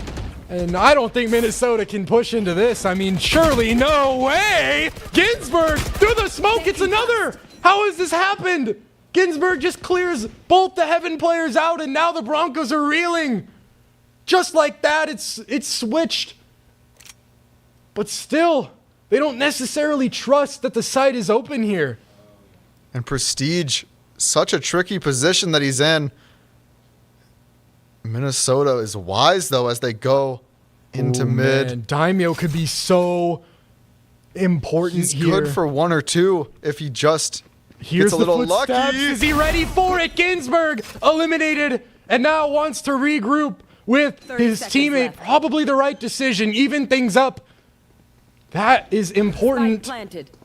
And they have a lot of time to decide how they want to play this one, and it looks like it's going through mid here. Not a lot of utility, except for Prestige. He has everything. There's no way they planted for Garage, right? I don't think so. I thought they didn't because they were afraid. I thought they planted default. If they're clearing out Garage. Okay, it is kind of for Garage, so this makes it easier to work with. Daimo, careful! They're just ahead of it, though. They got bored waiting in Garage. Instead, they take the fights. And we were talking them up, but is this too much to ask? Prestige gets the half, waiting for the players to spray through, and they do. Henry finds it. Omen versus Omen, and Minnesota get within 3 here. And we were like, oh, I wonder if it's planted for Garage. This is so important. And they're like, I don't really want to wait. Let's just walk out backside. Like, what? Like, that's why Daimo had his knife out. It's like, you see it's plated for Garage. No one's on site. It's like, okay, I need to go run up. No, they're there for some reason. Yeah, just standing kind of just in the middle of nowhere. And I think that's a skill. That's like a really important skill, is recognizing when your enemies don't expect you to do stuff that might not be, like, on paper the best play. Yeah, it is. It really is. Oh, man. Oh, my. Daimo, that's an insane angle. You rarely see kills from that angle. And out goes the flash. Sammy has a judge tested. The wall goes up, though. Ginsburg, normally so good through those smokes, can't find anything. But Minnesota did find that A site is wide open. And they're going to get the plant down, but it's not for Heaven. Cause a little ambitious on the peak. Zephyr is going to take him down. 4v4 now. It's so big. If he moves it a little bit, please. Prestige, can you deliver? Gets the first and the second. Noted. Taken down. Nightfall might stop the push from the Broncos for a second, as well as the bullets from Ginsburg, but still up players now. The heals have come through. And this is all onto Sammy from this position. And they're punished. Daimo gets his third. Skelesis around the back. Ginsburg standing tall. But the shorty comes through. And Daimo, when you need him, he's good for 4. 6-10 now for the Broncos. And that brings online the Seekers and from the Shadows. I wouldn't say that they're the most important ults, but they can definitely win a round if you use both of them. Seekers is like... It's such an interesting ult because it's like the info it gives you can be so good or literally useless. Yeah, it can tell you like, I'm getting 5-man rushed. I already knew that. I can hear them. Or it can tell you like, they have a late flank timing. Yeah, like, and it's like, interesting. Or like, they have 3 mid. Let's go A or something. Or like, no one's A. Like, but then sometimes like one guy shoots all 3 of your Seekers and it's like, okay, like -7 or minus 8 points or whatever. But yeah. Boise State now, I mean, down a lot this series so far, and their mental's getting tested, and I'd say they're delivering. This is their map pick, and they're showing up for sure, but they look a lot more confident here, especially on this half to me. Yeah, I mean, even just looking on the camera, it's like Daimo's just super nonchalant there. Like, leaning back. It really is, yeah, just lean back in chair in game. Yeah. That is a skill, just being able to stay level-headed even after, you know, a kind of an unfortunate series of rounds. Well, in every loss in its own way is kind of like its own challenge, you know, especially if you feel like you know, like something's going wrong, right? Like, oh, like I don't like how we're approaching this. You know, like every loss, like it builds on you. It builds on you. But I think that this team just has an ability to really weather that in a way it's pretty impressive, especially at the collegiate level. And Prestige looking for another nice paranoia, but it seems like Minnesota is not going to fall for that once more. Drone clears out Zephyr, makes him leave. It's a dash for a drone. Probably a trade you'll take if you're Zephyr, but still, that's pretty much mid shut down. Daimo, same angle as last time, but is it the same results? He's going to be tested, finds one onto Sammy, jumping around, but he delivers! Oh, he delivers! No way! Daimo, I can't believe it! That might be the greatest spray I've ever seen! Three for him again! And can he get the fourth? No, he's shut down, but Daimo, what was that? We wasted the unbottled play! What is that? No, I can't believe I mean, I wouldn't say it was a waste. It was not, but when you see that, gosh, no, look at this. I would have popped off if he just hit the spray on the Omen, but he got both. Check PC. Man, that's insane. And that's like a pivot play because 7 to 10 versus 6 to 11. Now Ultimate's closer to being on board. Money's in their favor, and I'd say heaven's the no-fly zone if you're Minnesota here. Yeah, do not even try it. Daimo's just been wicked on that angle. 2 rounds in a row, man. That's insane, but now they're going to be tested towards mid. The Master kept the judge, decides to run back the same play. He's got more money, but sometimes, you know, you want your comfort. Doesn't matter how expensive it is. That's how he's feeling with the judge here in ropes. Seekers go out, and like you said, I mean, okay, we know they're mid. You know, I guess that's interesting, but I know exactly where you are. It actually goes the other way. Daimo gets creative, a little too explorative on the flank, and that's a neural theft now. Very important on attack. They know that the A site's open, but Skelesis, knowing that they know, takes his timing onto Zephyr. This is his one moment to try and get a kill before the rest of the team splits off and does their own thing, and he grabs it. Some, though, is so clear, ready for it. Some is so close, but they're ready. They're so ready. Cause gets it. And the spike, look at the spike. They have all of B side. Oh, but the TP comes through. Henry has the TP and able to get it through, and Sammy takes one more. Now 3v3 with the spike. Somehow this round is kind of even now. But the showstopper is still on board. And there's not much you can do against it if you're the man wielding a sheriff. Sammy, though, making that sheriff work. Out goes the showstopper, and there it is. And what an adjustment! Midair, the satchel comes through from Master, pivots to the side. Cause sticking now, gets the half, but he swung. Henry from behind gets it, and it's all Ginsburg on the cross. The judge kind of just selling because you can't. Yeah, oh man, can't fight those literally angles. Any other weapon is a better chance there than the judge, unfortunately for Master. But I think what was really interesting at the start of that round was Daimo's the Seekers kind of sold him. Everybody went mid, and he was like, oh, well, I mean, that means they're not A. He walks up and just gets shot.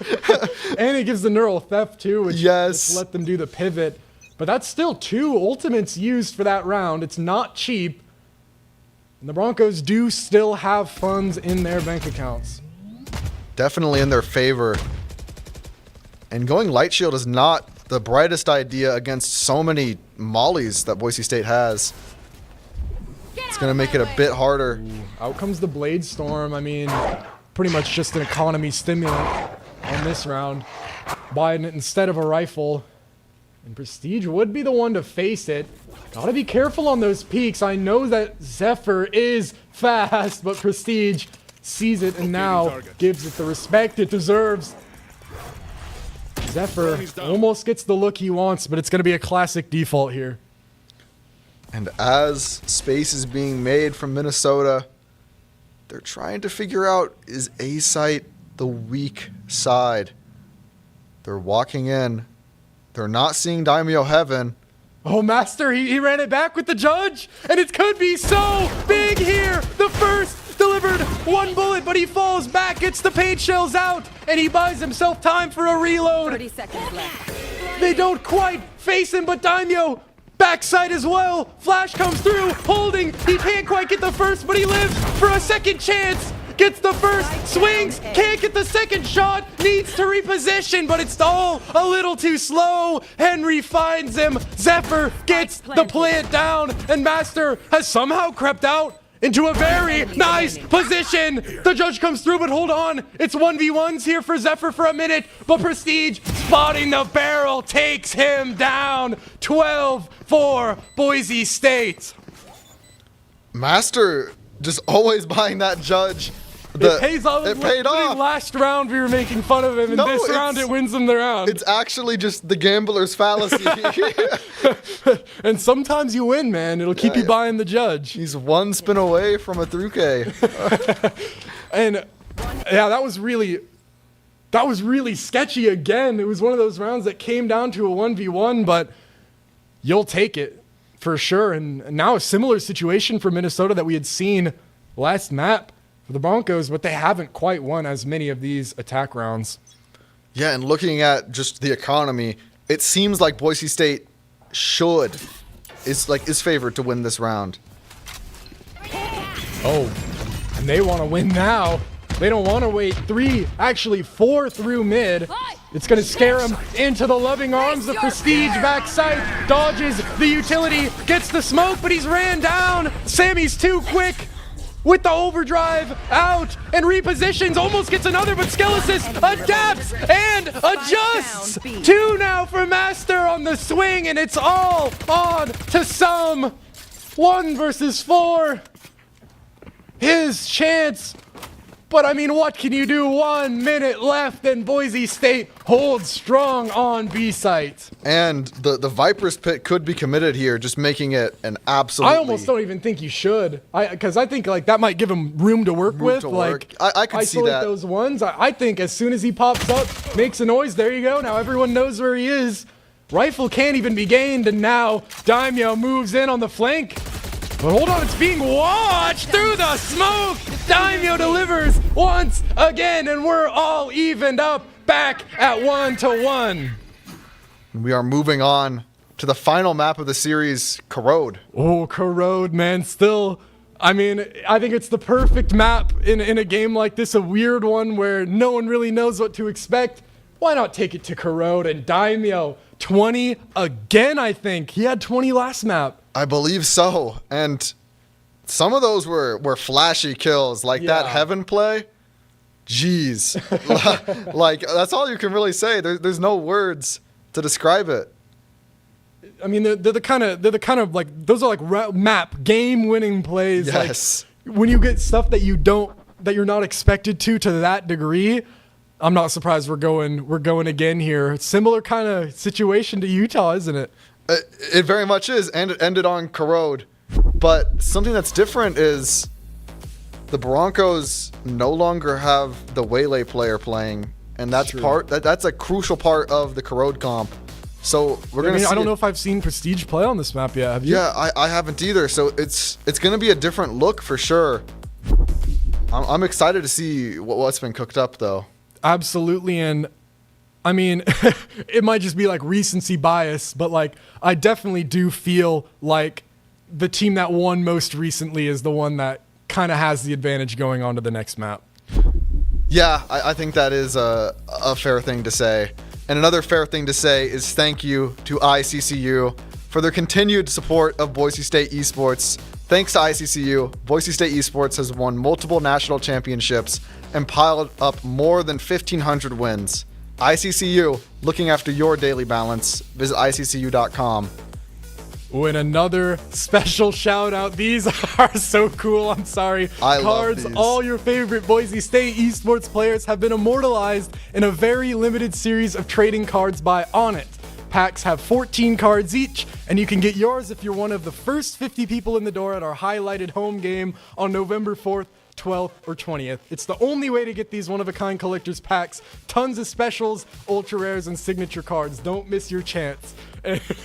Dude, yesterday here at the arena, oh my gosh, like, I don't think I talked to one person without them talking to me about the cards. Like, who you got? Do you want to trade? Like, who'd you get? Like, I got a rare, like, Skelesis. I'm like, ooh, that's a good pull. Yeah, that's how it was on Monday too. Everybody was like, oh, I got the blackout Daimo.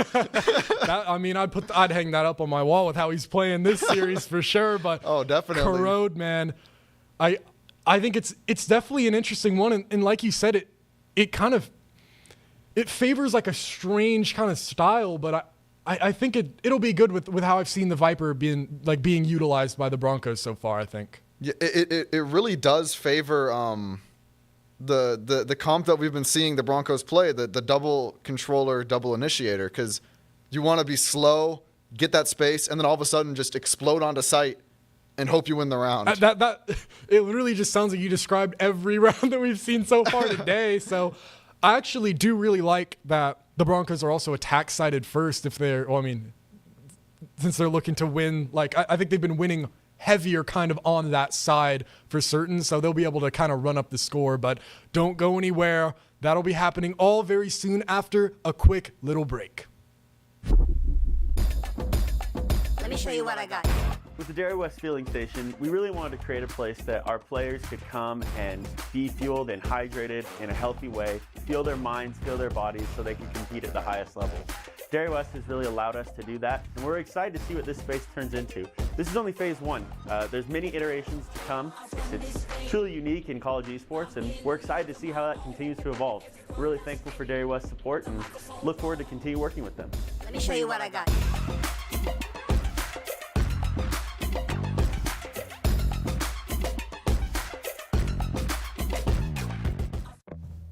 It's me, your Idaho Central Credit Union app. Rough morning. Is that a mobile deposit? I got this. Beat it, Charlie. We're making money moves here. Cha-ching. And done. Charlie, come on, outside. Sorry about the mess. I'd help if I had hands. The closest Idaho Central Credit Union branch is in your pocket. My friends know me as Jared, but I'm also Master Sergeant Raxter.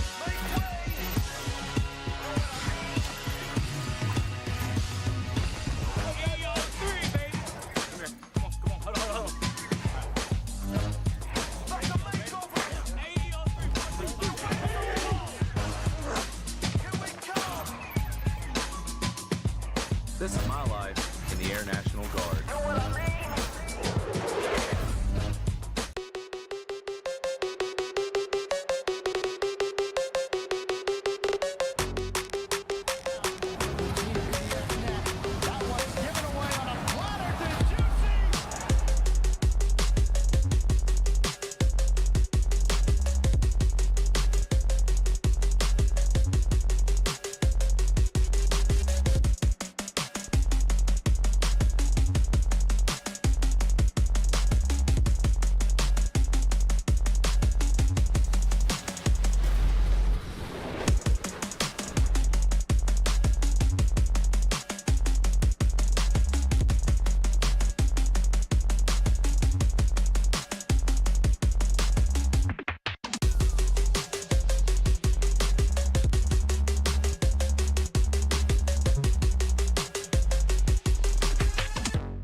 Scott Matlock, underrated recruit, has built himself into one of the best defensive players in the Mountain West.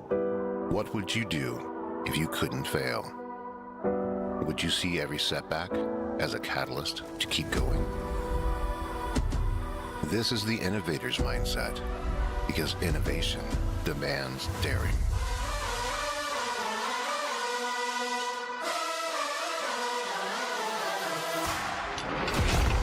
Is finding thousands of ways that don't work, and the one that changes everything. It's when your unrelenting spirit sees the world's needs and says, I will create something better. So, what will you do? Will you let your genius run wild? Give yourself the space to be great? set your sights on something even bigger, because we know changing the world doesn't happen by chance. It comes out of the blue.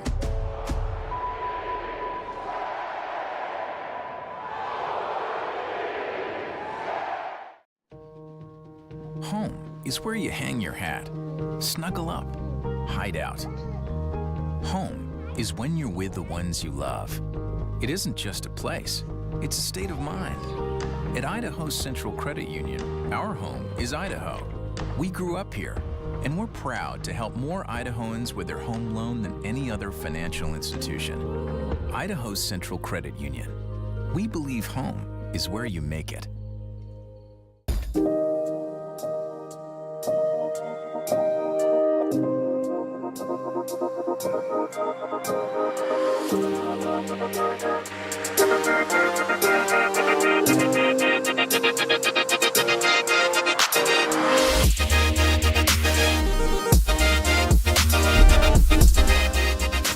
Welcome back to the Boise State Esports studio, and it's not quite Christmas, but we got a special little gift in here. We just talked, of course, about the On It cards, and now we've got 2 packs we can open as a promo to make sure if you want these cards, you've got to go to the highlighted home game on November 12th against Ohio State. And even if it wasn't a highlighted home game, you should be going to that game anyway because it's going to be cinema.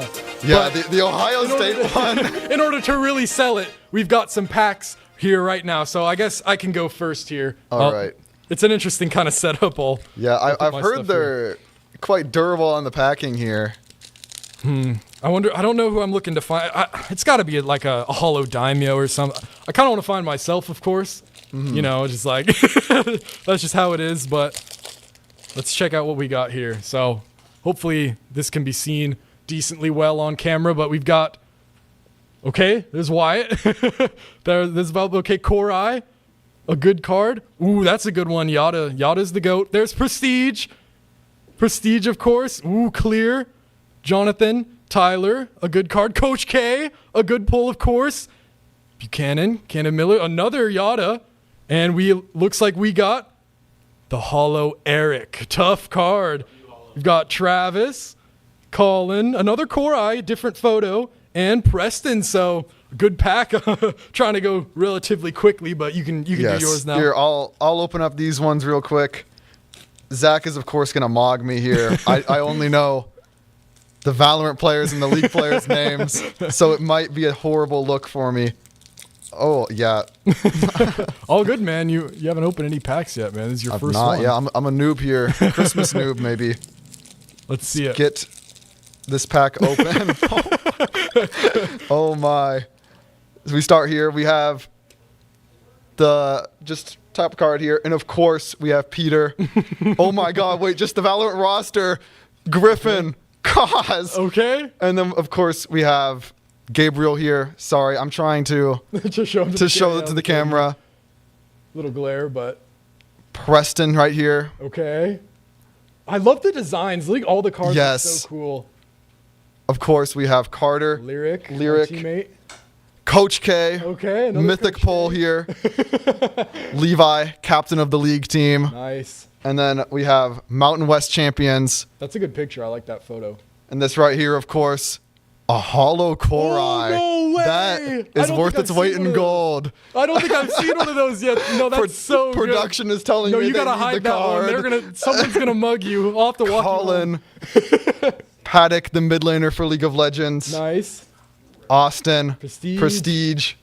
And of course, Hex right here. Sweet notes. Some lovely Fortunately, cards. no Zacks, but that's a good pack. And some mythical pulls there. Again, if you want these, make sure you're here in a seat on November 12th. I mean, it's the Ohio State game. You've got to see that. The 2 titans of the Valorant scene. And in order to tell if that's going to be an undefeated matchup with both teams staying undefeated, we're going to have to play this Corrode map right here. Yeah, and Corrode, we've seen it go to Game 3 on Corrode. It's almost like Groundhog Day for me, but for you, it's a totally different look. I've never seen it before. And another different look is the composition in. we're running. Shambo's in. Oh, they've brought Thanos into the lobby. And on Chamber, not on Signature Reina, though. Shambo is playing. We had mentioned them before as a really great talent, just like high immortal, radiant kind of player, and biding his time. Maybe he's sitting in the dark, petting his hairless cat, watching his team play. He's like, all right, I'll step in here. Do you know what's crazy? Is Utah had a Chamber player they had come in, and he had like a 90% headshot rate.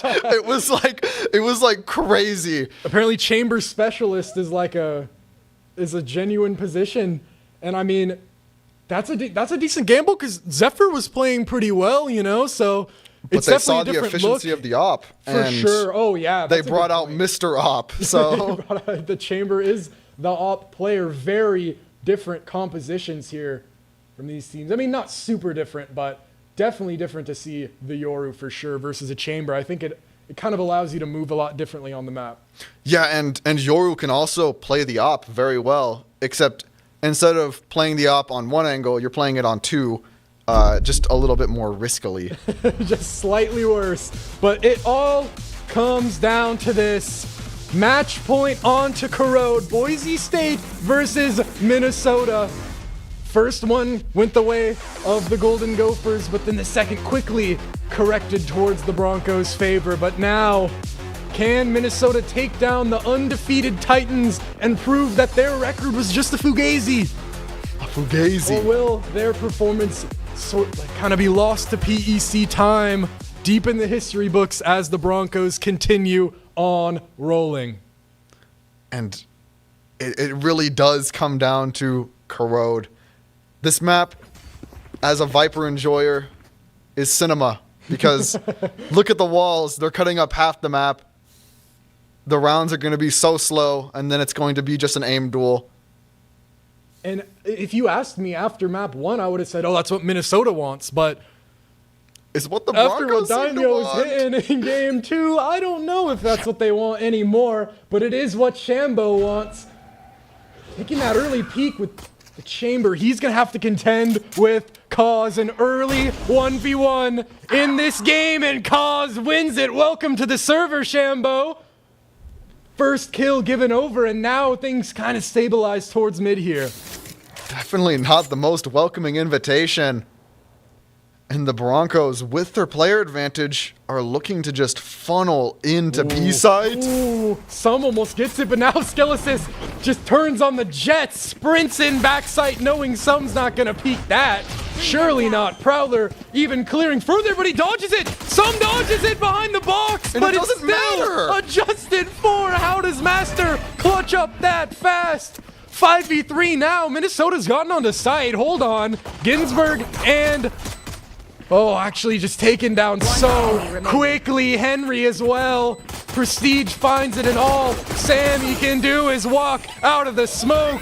Pistols finally going the way of the Broncos when it matters most. And Boise State, everybody was on 1 health there. That round was just a couple shots away from disaster. Or you could say it was perfectly played. There's really two ways to approach it. If Sum is in that corner and gets all 3, we are singing a much different song. But since that didn't happen, we are now in early Bronco lead with the weapons on their side again. And look at that buy. I mean, can you explain why they're doing that weird buy? So the weird buy that you're describing is... we're going to win the second round with a little bit of talent induced, as we're going to see here. I'll explain further. Oh, in there. Whoa, hold on. Reload coming through, though, at the worst time for Ginsburg. Lets things settle down. Got a little sketchy at first, but this round went very quickly. Actually, Henry gets one for the road, but... and... I mean, you could explain now why they did that buy and why that was the perfect round for them. Because now they can afford rifles and contest the third round, and then if they win that third round, Boise State will have ultimates up and can win the fourth round. Okay, so if you didn't notice exactly what happened, they bought like 2 Bulldogs, 1 Spectre, and they left 2 pistols. And that makes it so if you lose a lot of players, it doesn't really matter as much because you can just pick up those bulldogs, go next round, and the players with the pistols are the ones who can buy a rifle next. And like you described, that's exactly what happened, which puts them in a great spot to win the bonus. Yeah, now Minnesota just, if they don't win this round, it's really bad for them, is basically what you need to know. And the odds of them like losing it are higher because of this purchase. I have the spike. And they're playing to their strengths as well, knowing they don't want to give anything over. They want to play their advantage. Knowing that the Golden Gophers only have light shields in their little burrows, they're going to look to try and take longer fights and make sure that those body shots, like the difference in those damage fall-offs, like actually make a difference. It's going to be Daimo up first, presents himself onto the site, takes a headshot, but gets all the space he wants. Oh my! One kill to boot, taken down by Sammy, but that's more than he ever could have asked for. Sadly, Cause is eliminated on the lurk, and now a 4v2, but it is two great players. Of course, it's Master and Prestige. Rifle's not exactly in their favor, but they get a chance. Master pushing, and Prestige gets taken down, but the damage so good. Master wide swing gets the first out. Backside 4 bullets, can't quite deliver onto Ginsburg, who stood strong in these 1v1s. Minnesota, don't let the Broncos keep pushing their lead. And Minnesota has now lost kind of the biggest advantage they would have had, which is their rifles.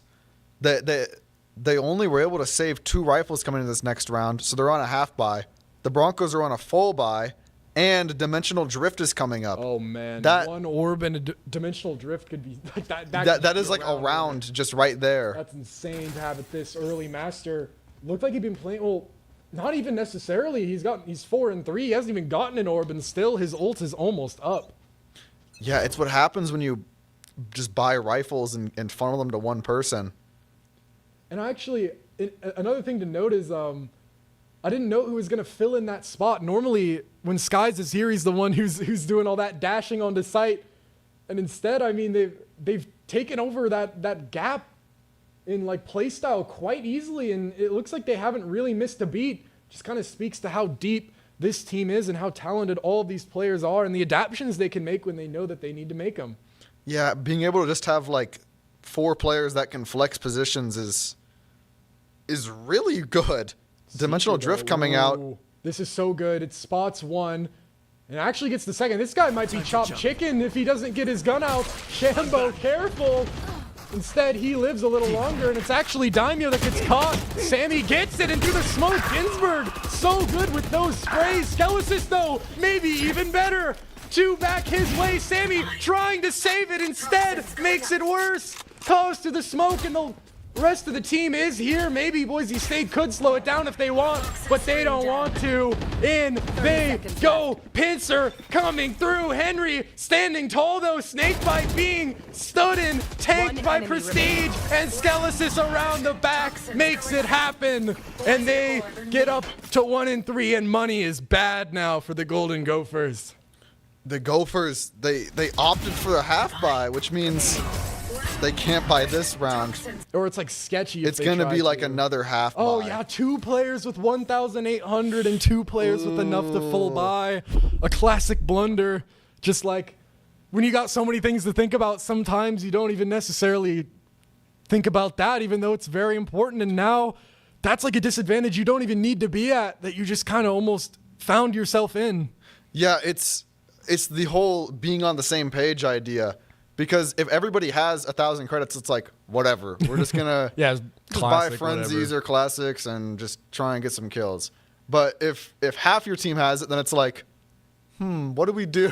Yeah, because it's like you have 2 people that want to buy full rifles and 2 that literally can't. They can't buy anything other than light shield if they want to be able to buy next. So it just kind of handicaps your game plan a little bit.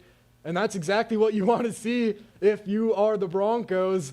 You want every advantage you can get. And so far strong on this attack, not really missing the Waylay all too much. Yeah, the Waylay, Jet kind of fills the same role. I thought, I came up here and I was like, Prestige, he plays everything, plays so much. He's just been the one on Omen. It's Daimo. Daimo's been the one playing everything. First the KO, then the Sky, now on Jet. Like, and he's playing different every time depending on what's needed for him. Yeah, so shout out to Daimo for just really delivering on whatever the team needs this game. It's one thing to have 3 agents you can play. It's another to have 3 play styles you can play. That's insane. Like, it's like an actor. It's insane. Cause though, after being punished a couple rounds in a row on the flank, bides his time, and he is gonna get the chance. The stun is perfect though from Sammy, but it doesn't matter. His crosshair is better. Still, Ginsburg is always good for one. Somehow, great shot from him.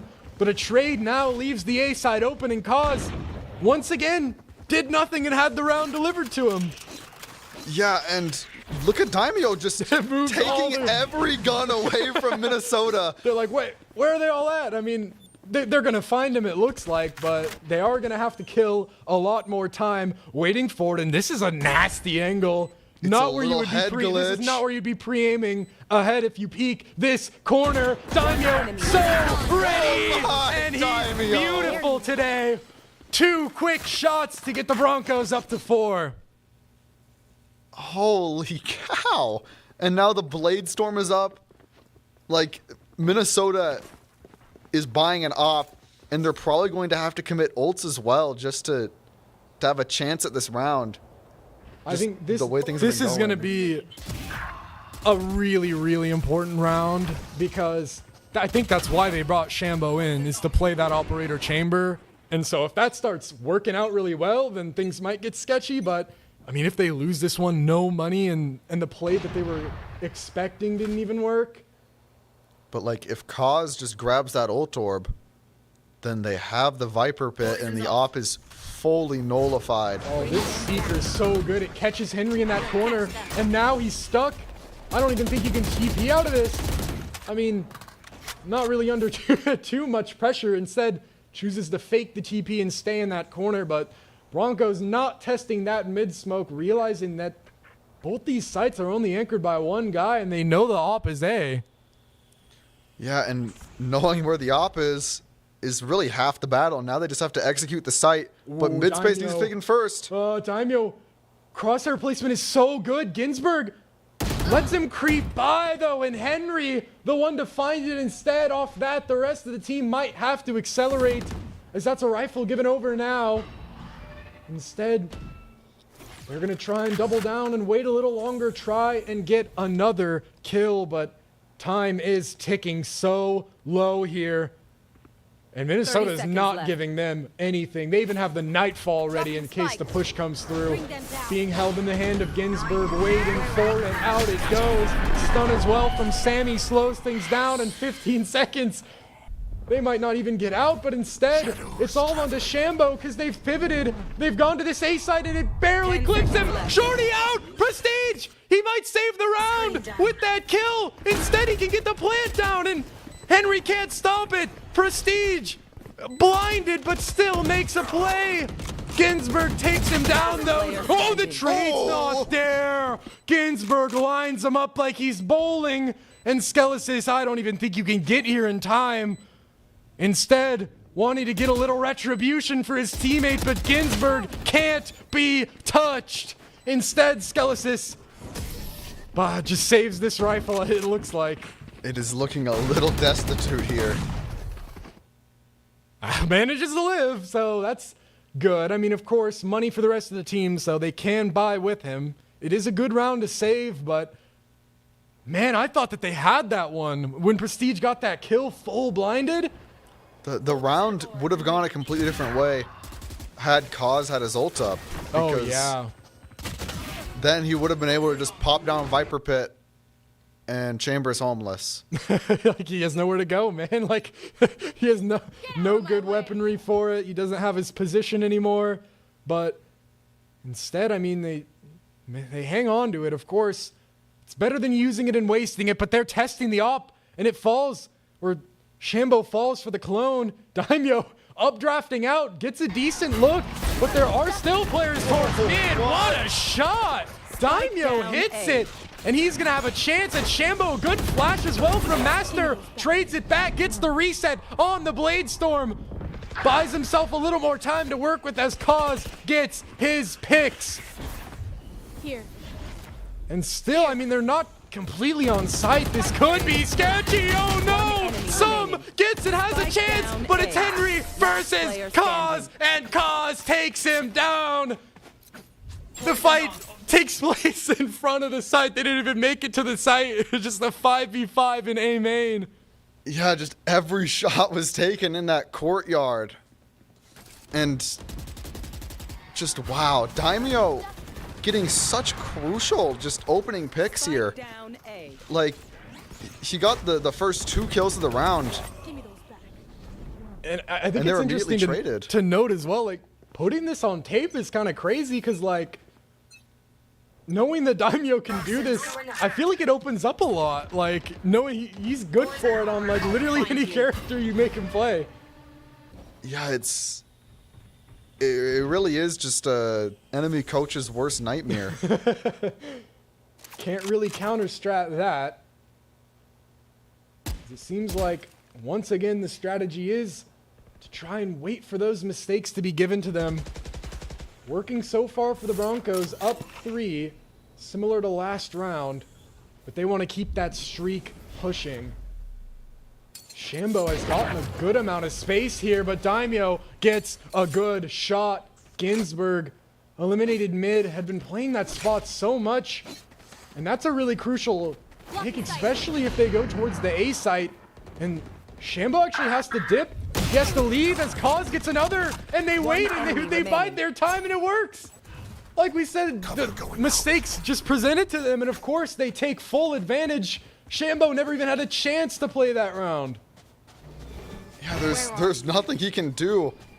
His ultimate's just gonna go completely to waste. I mean, if you look at the map and look at where those kills took place, I don't, like, it's crazy that those blue X's are Minnesota players. It's hard to justify those positions. Like, I mean, I think that the justification is probably that they don't expect it, but the problem is they certainly expect it now. Team Ace, everyone won their 1v1s. That is just something you can't account for sometimes. Cause is 11-2-3. Holy cow. The closer, we call him. I don't know who he is. Maybe you and me are going to start calling him that now. But he's become when the closer. It's time, he's the closer. Someone you can always rely on in these spots.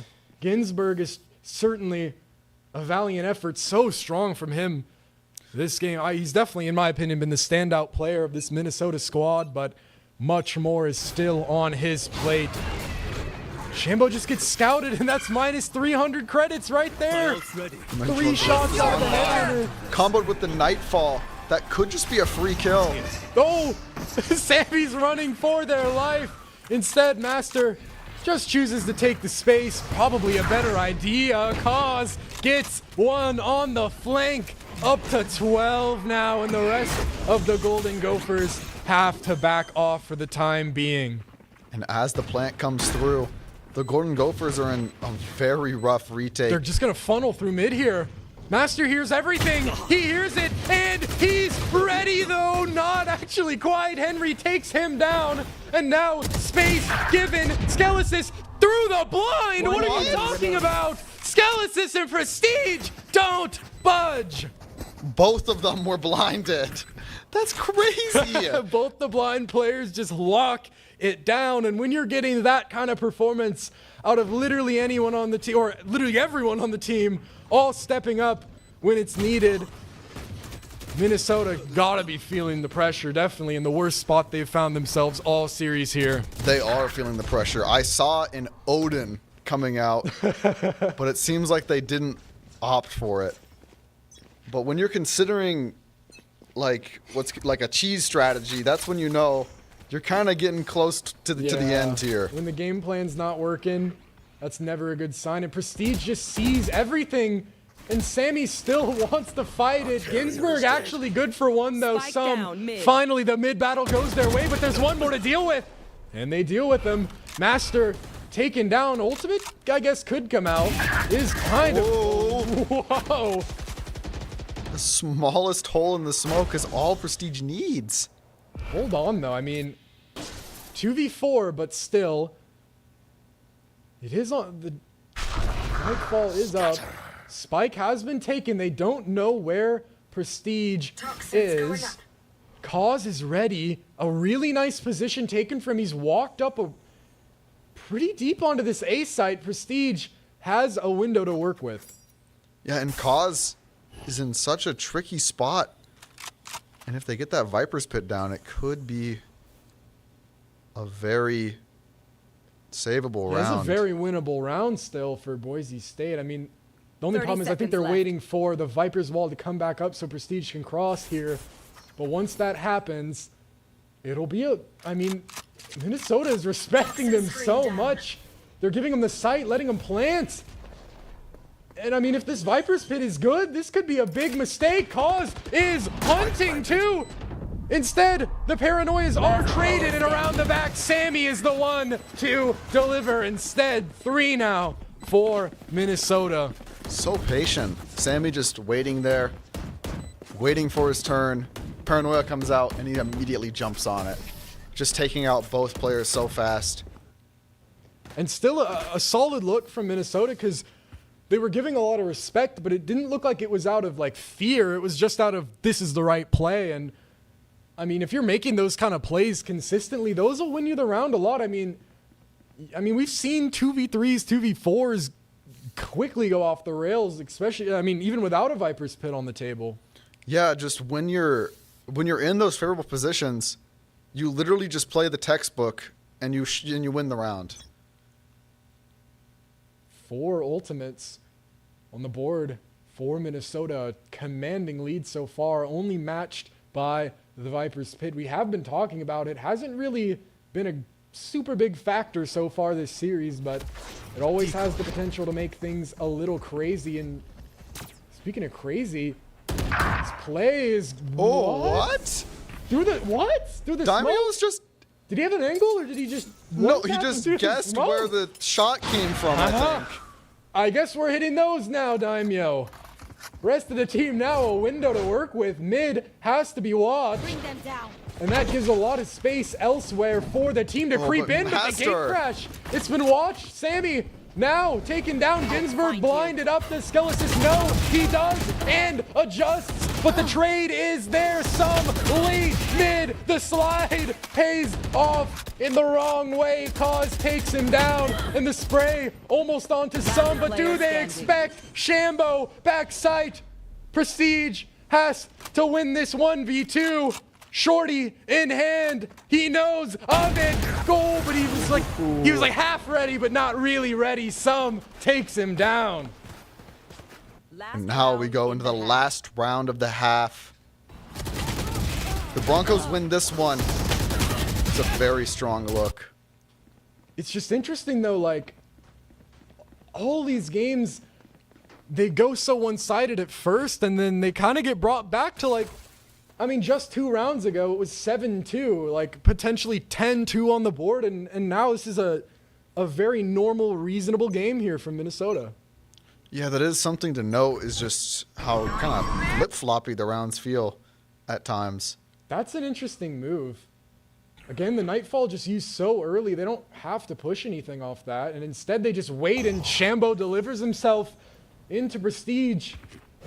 Crosshair waiting, and it's just a little bit of an overcook maybe from Minnesota trying to push the players into Shambo, and instead it's Shambo pushed into the other players. Which is not what you want to see. I mean, they've got mid, but like, so what? Yeah, longer rotation, but it doesn't matter if you don't know where we're going. And especially only Sammy here to meet on B. Sammy has to go so incredibly big here to lock it down, and they're crept out all on their lonesome. But do the Broncos expect it? Of course Skelesis does. He can't quite get the first, and Sammy actually probably over-delivers there. But the Viper's Pit hasn't been taken down yet. And out it comes.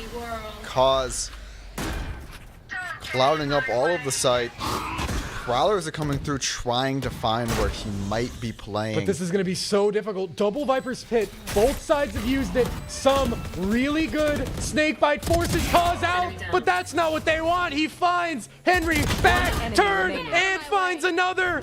still. Daimo updraft right click. No way, Daimo. A menace on whatever you put him on. Inspirational. Up now, 8-2-4. The double Viper's Pit is just absurd. Like, you can't see anything.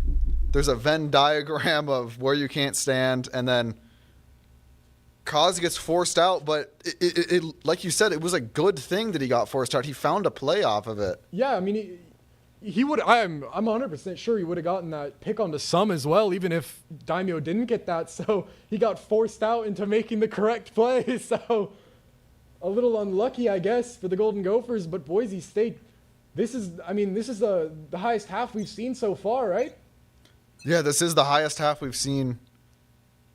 No, I believe there was a 9-3. Yeah, I guess first map. Well, highest for them, I guess. Highest their lead Yes. has been. Really, really good Paranoia lineup. It hits everything, delivers the kills from Master, but they're in the corner. He can't quite find the shot. Flash out the smoke, and he goes in. Delivers onto one, traded out quickly. They go back and forth. Ginsburg delivers with two, but they don't know that. Whoa, Sammy! The right-click slide? Somehow hits that insane shot and brings it back. I thought the trades were all but stamped in the mail already. Guaranteed for Boise State, but instead a 1v3. Kaz has been insane so far, but a classic and no shield to work with. And he's just going to have to look to see if he can get any sort of kill. Finding one here is just a nice bonus. Winning is absurd. But if there's a man who can do it, it might be Kaz. Holding off site, they're giving him space to work with. Interesting. Here's Sammy around the back, but I mean, so quick and just choose to go forever. Out of bullets though. Kaz unfortunately doesn't have enough rounds to make it work. And the pistol goes the way of Minnesota. And they could potentially even things up here now with just a few more. Yeah, this was just not right, frankly. The neon slide into right-click combo. And that was a great play. Just sometimes stuff like that happens. You can't account for it. Sammy, an incredible play right when they need it most. And they're going to get that mid-control smoke from Henry out, and they're moving. They're going fast. Eye doesn't detect anything, which might let Master creep through, but he's scared of what he might see on the other side of that dark shadow. And I don't blame him. If that drops, there's 3 players staring him down. Actually, the Broncos just retreating pretty much into spawn. So it looks like the hit is towards B site here. Yeah, no information given to the Broncos yet. Until now. They all rotate over, but it's a little bit late. Not bad though, I think. 5v5 retakes have a chance to get silly. And Master definitely wants to get silly, moving up with the Sheriff, but they're ready. Minnesota not letting them get set, not letting them take it on their terms. Instead, it's the flawless second round. No damage done to the Gophers. Yeah, not even armor getting touched there. The Gophers they saved like pretty well. Like that's what you want to see. And Boise State now has to fight against 2 Guardians and a rifle with their 5, which it's a similar situation to what we saw last half. Absolutely. I mean, it's almost light shields across the board. 3 players have them. And that's tough into the Guardian, especially at long range. It can make it so dangerous to try and play these angles like this mid. And once again, it just seems like the name of the game, at least on this map, is like, see what the opposition gives you. Toxins going up. See what you're allowed to get. Shambo is going looking here. And Kaz just jiggling this angle, trying to get any information for the team. He's going to be tested here big time. All the Minnesota players grouping up ready for the hit. Cause, seeing the utility, doesn't have a choice but to fall back. Sees Sammy up to their normal antics, and the snake bite goes through, and he's getting ran down. They're going in. If he can hold for a few, Skelesis has a window, has a chance, and gets the first. And the rest of the players now stucking towards CT. Skelesis has a window. Prestige getting the late lurk allows Skelesis to deliver, but Sammy adjusts. It's the crazy flick out to the smoke. Master and Cause trying to get something done, but it's all time. Yo, Sammy, how are you hitting these shots? Transfers, repositions the backside, 2v1. Master on the tap, but it's Cause on the kill. Whew. That round really came down to just that initial kill from the Broncos. Once that kill happens, Minnesota starts to panic. The bomb is planted. There's a guy standing right next to it, and we're now sandwiched. That's not a position you want to see yourself in. And Boise State played that very well. Yeah, they didn't leave anyone on site, so the mid players were allowed to just cross for free. And Prestige, I think, got the most important kill of the round. That kill onto the flank. Some was trying to make a late play, but Prestige caught it, and instead they ended up flipping the map in a way that was not in their favor. Ooh. Some just eliminates Daimo through the wall. A beautiful shot. Aggression punished. And the rest of the team, I mean, they're taking that opportunity. They don't want to think about it too hard. In they go. And Henry, whoa, hold on. In a tough spot, actually gets ran down, caught, and Shambo now has to take the long way home. Running through spawn, and Hester and Skelesis actually might cut him off. I don't know if he has anywhere to go. They're trying to run him down in spawn. Shambo, nowhere to hide as the Broncos chase him down, but the crosshair placement was slightly off. They should be hiding from him. They should be hiding from him. Shambo delivers on to 3. The hunter, or the hunted, becomes the hunter, as now Master has a chance. Sammy sees the gate crash and goes to make sure nothing too creative happens.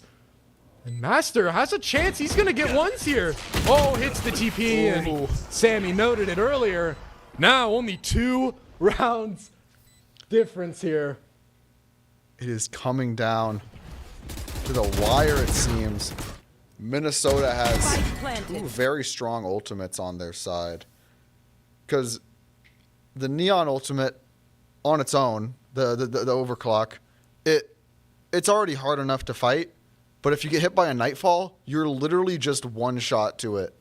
And if they're willing to combo that together, it's very difficult for Boise State to play against. Yeah, I mean, it's also something to note, though, that, like, Shambo should... The ideal thing there is, like, he doesn't even get to see because he's no cover perma-flashed in spawn. We 3 swing him and kill him. And instead he gets 3 picks with no util, no cover in his own spawn, so... That was definitely not the best. Yeah, just a bit of miscoordination. Hopefully they can just kind of rein in on that a little bit as things are getting evened up now. Scary business. Boise State only has 1 round so far on this defensive half. Toxin screen down.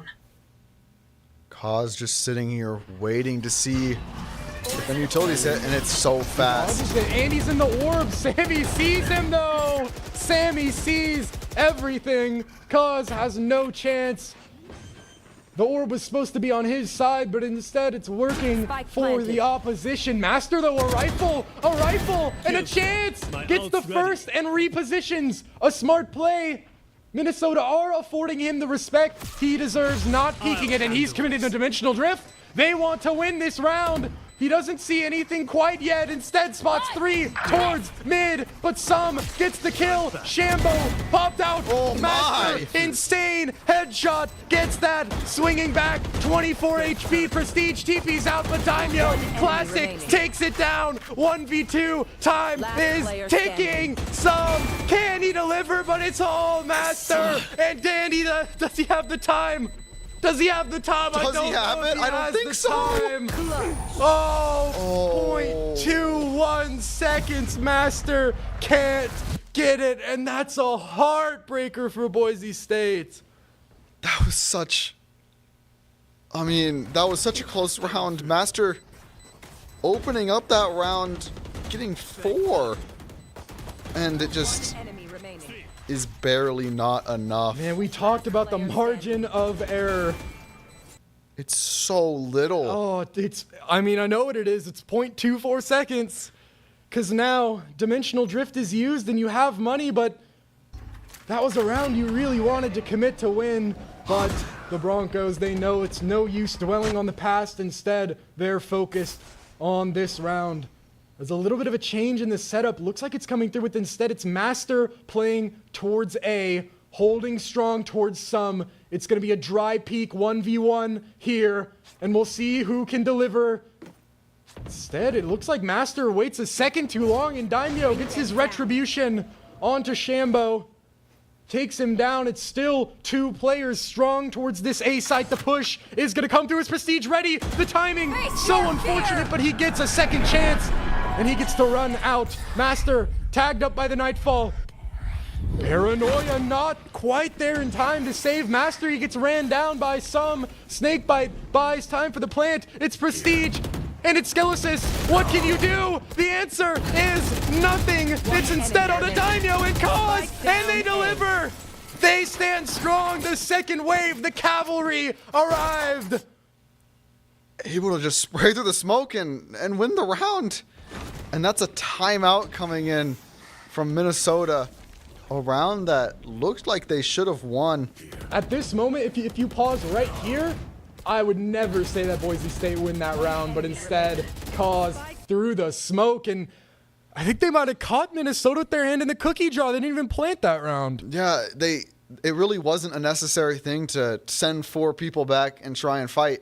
It's really flippy. Just plant the bomb. Well, like win the round. Your advantage is you get the spike down and they have to come to you. Yeah. Like you don't want to be pushing them if you can't help it, but I think the temptation was a little too much. I mean, of course, that's kind of just what they do. So it's not like this like individual instance was like crazy or anything, but it did not pay off this time. And I mean, the Broncos being able to hold on to a 2-point lead now instead of being evened up, they would have had no money. They would have had no money going into next round too. No money. So we're talking about a must win.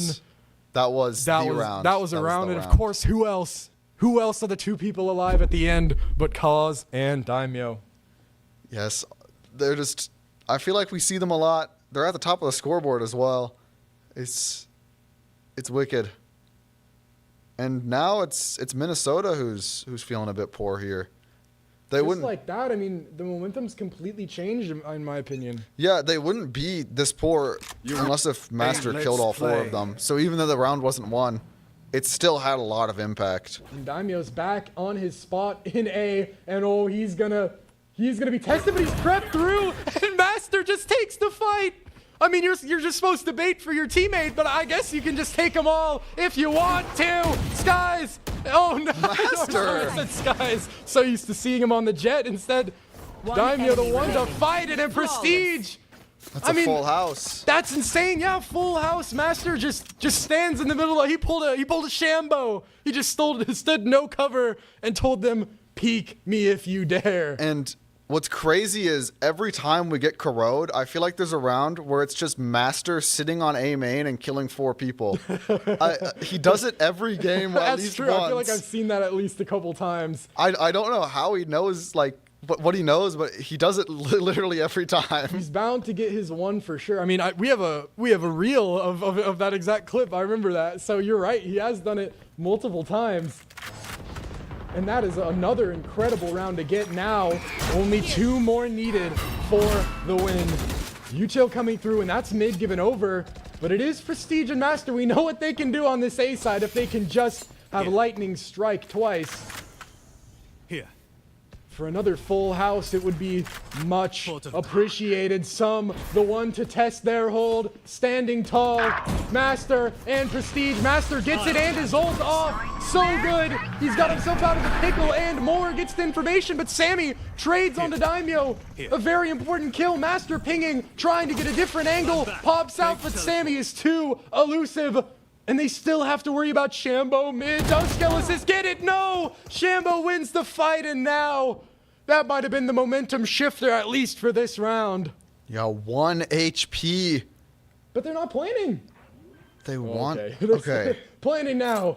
They have the advantage. So yeah, the plant's just a little late sometimes. Oh, Master knows. Master isolates the fights perfectly, but can't quite hit the shot. But look who's still alive. It's Cause, and in he goes. Tries to note the player. Sammy, though, behind him gets the kill. And man, that's just something I noticed is like, if you play a lot of Val, like, you just kind of play the same way in clutches. You realize like what's supposed to happen, and most of the time, like, players don't just swing you like that in those clutches. Like, it's kind of the onus is on you to find the players and isolate the ones. But almost every time, Sammy just has the best timing on the flank. He's just running in. It is just kind of just, you know what you're doing. I like he's at that very high level where he just understands exactly what's needed. Ooh! And Daimo knows what's needed, buying I was watching that on the map, and I know that shot was crazy. He adjusted so quick, and Skelesis adjusts. Minnesota may be feeling the pressure. They speed up, and they get shut down. Only 3 players left. And Boise State don't even push the issue. Instead, they stabilize and take their lead. Bring them down. Out comes the Prowler, but no information to either. Never mind. Daimo's finds repositioned. something. If he looks towards mid, it's so big onto Ginsburg. No way Ginsburg is ready for this. But instead, it actually looks like Skelesis and Master are going to be the ones to be tested. In goes Shambo, and he's ready. Opens it wide up. Now, only Cause here on the B side. Prestige quickly teleporting in for support. And he's here in time. With the paranoia, it's perfect. And it catches Cause unaware. Now, Prestige, what can you do? Evens it up. 30 seconds. He slows it down a little bit, but still has to keep it moving. Teleport from Henry makes it so much more complicated. Where could he be? He could be anywhere. Instead, chooses main. And it's smoked off promptly by Prestige, moving up, clearing everything, and it's Daimo instead. Prestige flicked on, but Daimo, the operator aficionado, cleans it up to get to match point. Retaking with an op? How do you do that? I did the subconscious thing earlier when he was doing like some crazy shenanigans on Jet. I just subconsciously called him Skies. And that is a Skies play if I've ever seen one. Perhaps learning from his teammate, getting in with the operator. Daimo, I didn't know you were like that. But he's proving it now, solidified himself 20 kills every map. I think he might beat Skies' series record. We talked about earlier, 61 in one series. I think Daimo might, if he hasn't already, I think he's one off beating it at least. Yeah, he's at least 1 kill, and the op is gonna give you at least 1 kill. That's just the way the weapon works. If he plays it right, Prowler comes out, but it misses insane. him. Oh That's my! So bad for they're gonna walk into it. Jiggling the op. You are playing with fire. He's too quick, and that, I mean, that's the record right there. Daimo just playing whatever he feels like, and he delivers on everything. Everything you could possibly imagine for him. Hitting every shot and forcing the Gophers to slow down, and they might walk right back into his area of operation. Holding strong, ready, unfaltering. Who is it, Sammy or Shambo? Which one is gonna take the engagement? Here. It's gonna be the smoke, actually. A good decision. Quite wise. But Daimo, I mean, he's ready for anything. They've given themselves some space, but now, out of the frying pan into the fire, look who's on site. Prestige having an insane series of his own, and they almost line up for Daimo. He takes it. Ginsburg can only find one, and it's gonna be Boise State remaining undefeated with a close win over Minnesota, but they prevail. There you have it. 9-13. Very reminiscent of the last showing that we saw in Corrode. It's just the anchor in Boise State's arsenal, it seems like. The Broncos proving why they haven't lost yet. No matter how shaky it might look in any individual moment, at the end of the day, you know who's gonna deliver. And today it was everyone, but especially Daimo. Shout out, just whatever they wanted him to play, he was there. Yeah, that was like 3 match MVPs in a row. Absolutely wicked. And what else is wicked is the extended studies here at Boise State. You can get your degree on a schedule that works for you. Boise State Extended Studies offers a variety of fully online courses and degrees to help you get your degree on your schedule. Visit boisestate.edu/extended studies for more details. And I mean, you don't normally like see crazy games like this. Just a random, like, any team can give you just a ridiculous game on any night in the PEC. And thankfully, we're not quite done, as we're going to have an interview with Cause, which I'm excited to hear from him, of course. So don't go anywhere. We'll be right back with a little more content for you.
It's me, your Idaho Central Credit Union app.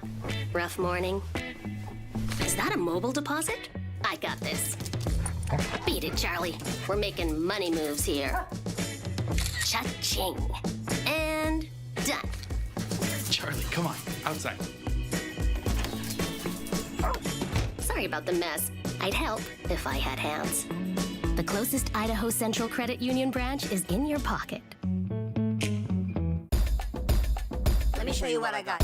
With the Dairy West Fueling Station, we really wanted to create a place that our players could come and be fueled and hydrated in a healthy way, fuel their minds, fuel their bodies so they can compete at the highest level. Dairy West has really allowed us to do that, and we're excited to see what this space turns into. This is only phase 1. There's many iterations to come. It's truly unique in college esports, and we're excited to see how that continues to evolve. We're really thankful for Dairy West's support and look forward to continue working with them. Let me show you what I got.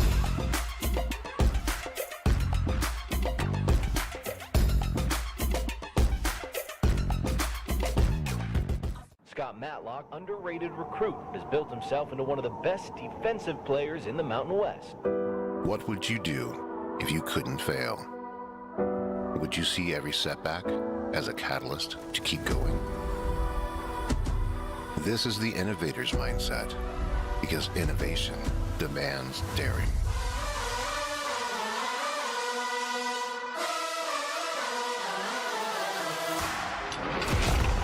Is finding thousands of ways that don't work, and the one that changes everything. It's when your unrelenting spirit sees the world's needs and says, I will create something better. So, what will you do? Will you let your genius run wild? Give yourself the space to be great. Set your sights on something even bigger, because we know changing the world doesn't happen by chance. It comes out of the blue.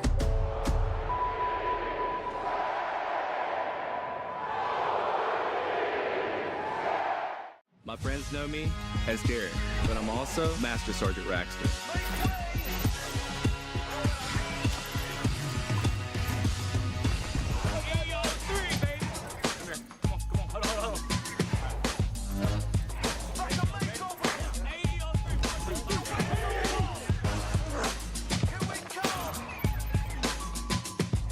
This is my life in the Air National Guard.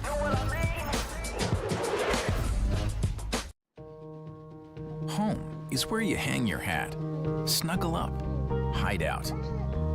Home is when you're with the ones you love. It isn't just a place, it's a state of mind. At Idaho Central Credit Union, our home is Idaho. We grew up here, and we're proud to help more Idahoans with their home loan than any other financial institution. Idaho Central Credit Union. We believe home is where you make it.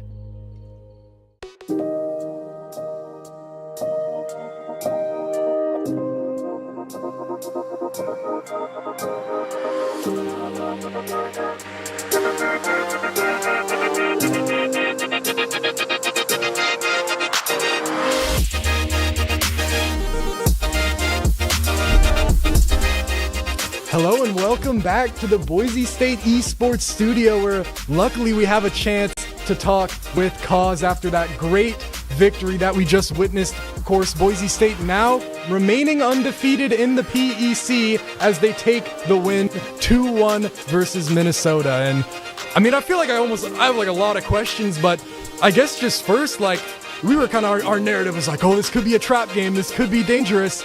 Were you expecting Minnesota to look that good? Going into that game, I had like looked at their ranks and stuff, and I saw that like they definitely had some good players, but I wasn't expecting them to play like that well. Like on Sunset, they just kind of destroyed us, and I mean, we haven't scrimmed or like practiced Sunset that much, but I definitely was not expecting that, and it's a good map pick that they have. I mean, yeah, it definitely looked, especially on Sunset, you didn't end up winning the map, but it seemed kind of night and day, first and second half. Like, what were those adjustments kind of sounding like for you guys? Yeah, on defense, the way that we played it, we could have definitely played it better, but I think on attack, we started to rally, and our attack generally is like better, and we went into that half knowing that, and we were able to collect some rounds back and reach a point where like there's a possibility of a comeback. For sure. And I mean there was a point where you were down and even on split, but do you guys ever like doubt in that moment? Do you ever falter at all, or do you not even like think about it? Is that not even something that even comes to your brain? I mean, I think the best way to like take it is just to play the game round by round. Like the thing about Valorant is every single round is a brand new game. So on split, I didn't even realize that it was even at one point. But yeah, I think we played split well. I think they actually played it really well as well. Yeah, I mean, absolutely. And was there like a specific kill or a specific play? I mean, you're always like, I'm a big lurk fan. I'm like the lurk guy, so I give you the respect you deserve a lot of the time. But like, I don't think a lot of people understand how like crucial and important those like little 1v1s mid like change the whole round. Did you have like a favorite round like that? It kind of puts you on the spot, of course. But I think one round that I did have that I thought was good, like awareness from me, was I think they were on like a save, and we were planning on going B, and they fade dogged down mid, and I just held it because I thought like their fade might push down, and they ended up getting a kill on our guys B, but the fade ended up walking down, and I was able to equalize, and then we were able to realize that they just lost all of mid, and so we were able to reset and win that round. Yeah, I mean, it's like different than just an entry, because it almost can kind of change the way that you play the entire rest of the round. But I mean, now looking forward, I mean, I'm sure you've thought about it for weeks, like the Ohio State game, because I mean, that's the big one. That's the undefeated one. Like, is there something that's on your mind, something you're doing specifically to prepare for that one? I mean, Ohio State's a really good team. We've played them before. And we beat them, so I'm hoping that I think we will. I think we'll beat them again, and I mean, as long as we just keep doing what we're doing, we'll be able to hopefully get another 2-0 on them. I mean, well, you guys need to be there. Don't miss it. That'll be a highlighted home game. It'll be November 12th. Should be a Wednesday as normal, but of course, thank you so much for joining us. I always love hearing like just that kind of analysis, like I heard the dog, like just stuff that you don't really notice at a super high level when you're just watching the round go down. So good luck, of course, to the Clutch King. I'm sure you'll get more. I've been keeping a mental counter. I'm not even kidding. You're at 14 now, by the way. So you can keep your own tally if you want. I can keep that going up. Yeah, sure. But I think we have probably a top 5 to send you guys out with. But make sure to be here next week. You don't want to miss anything. Thank you, Cause, of course, and you all have a great night. picked up on a flank, and it's gonna make the round a little bit Once tougher again, they're for not them. accounting for it, but can they finally deliver so many flanks? And Zephyr's not ready. Does he? The Sammy is watching it though, but instead Daimo wins the fight. It's that one, but the rest of the team is flooding. Cause gets his, hold strong. Him and Master backside operating as a duo, and Prestige is the third, and he gets both up now. Still, that's pretty much mid shutdown. Daimo, same angle as last time, but is it the same results? He's gonna be tested, finds one on the Sammy, jumping around, but he delivers! He delivers! No way! Daimo popped out. Oh Master, my! insane headshot, gets that, swinging back, 24 HP, Prestige TP's out, but Daimo, classic, takes it down, 1v2, time is ticking, some, can he? Noya not quite there in time to save Master, he gets ran down by some, Snakebite buys time for the plant, it's Prestige, and it's Skelesis. What can you do? The answer is nothing. It's instead on a Daimo and Cause, and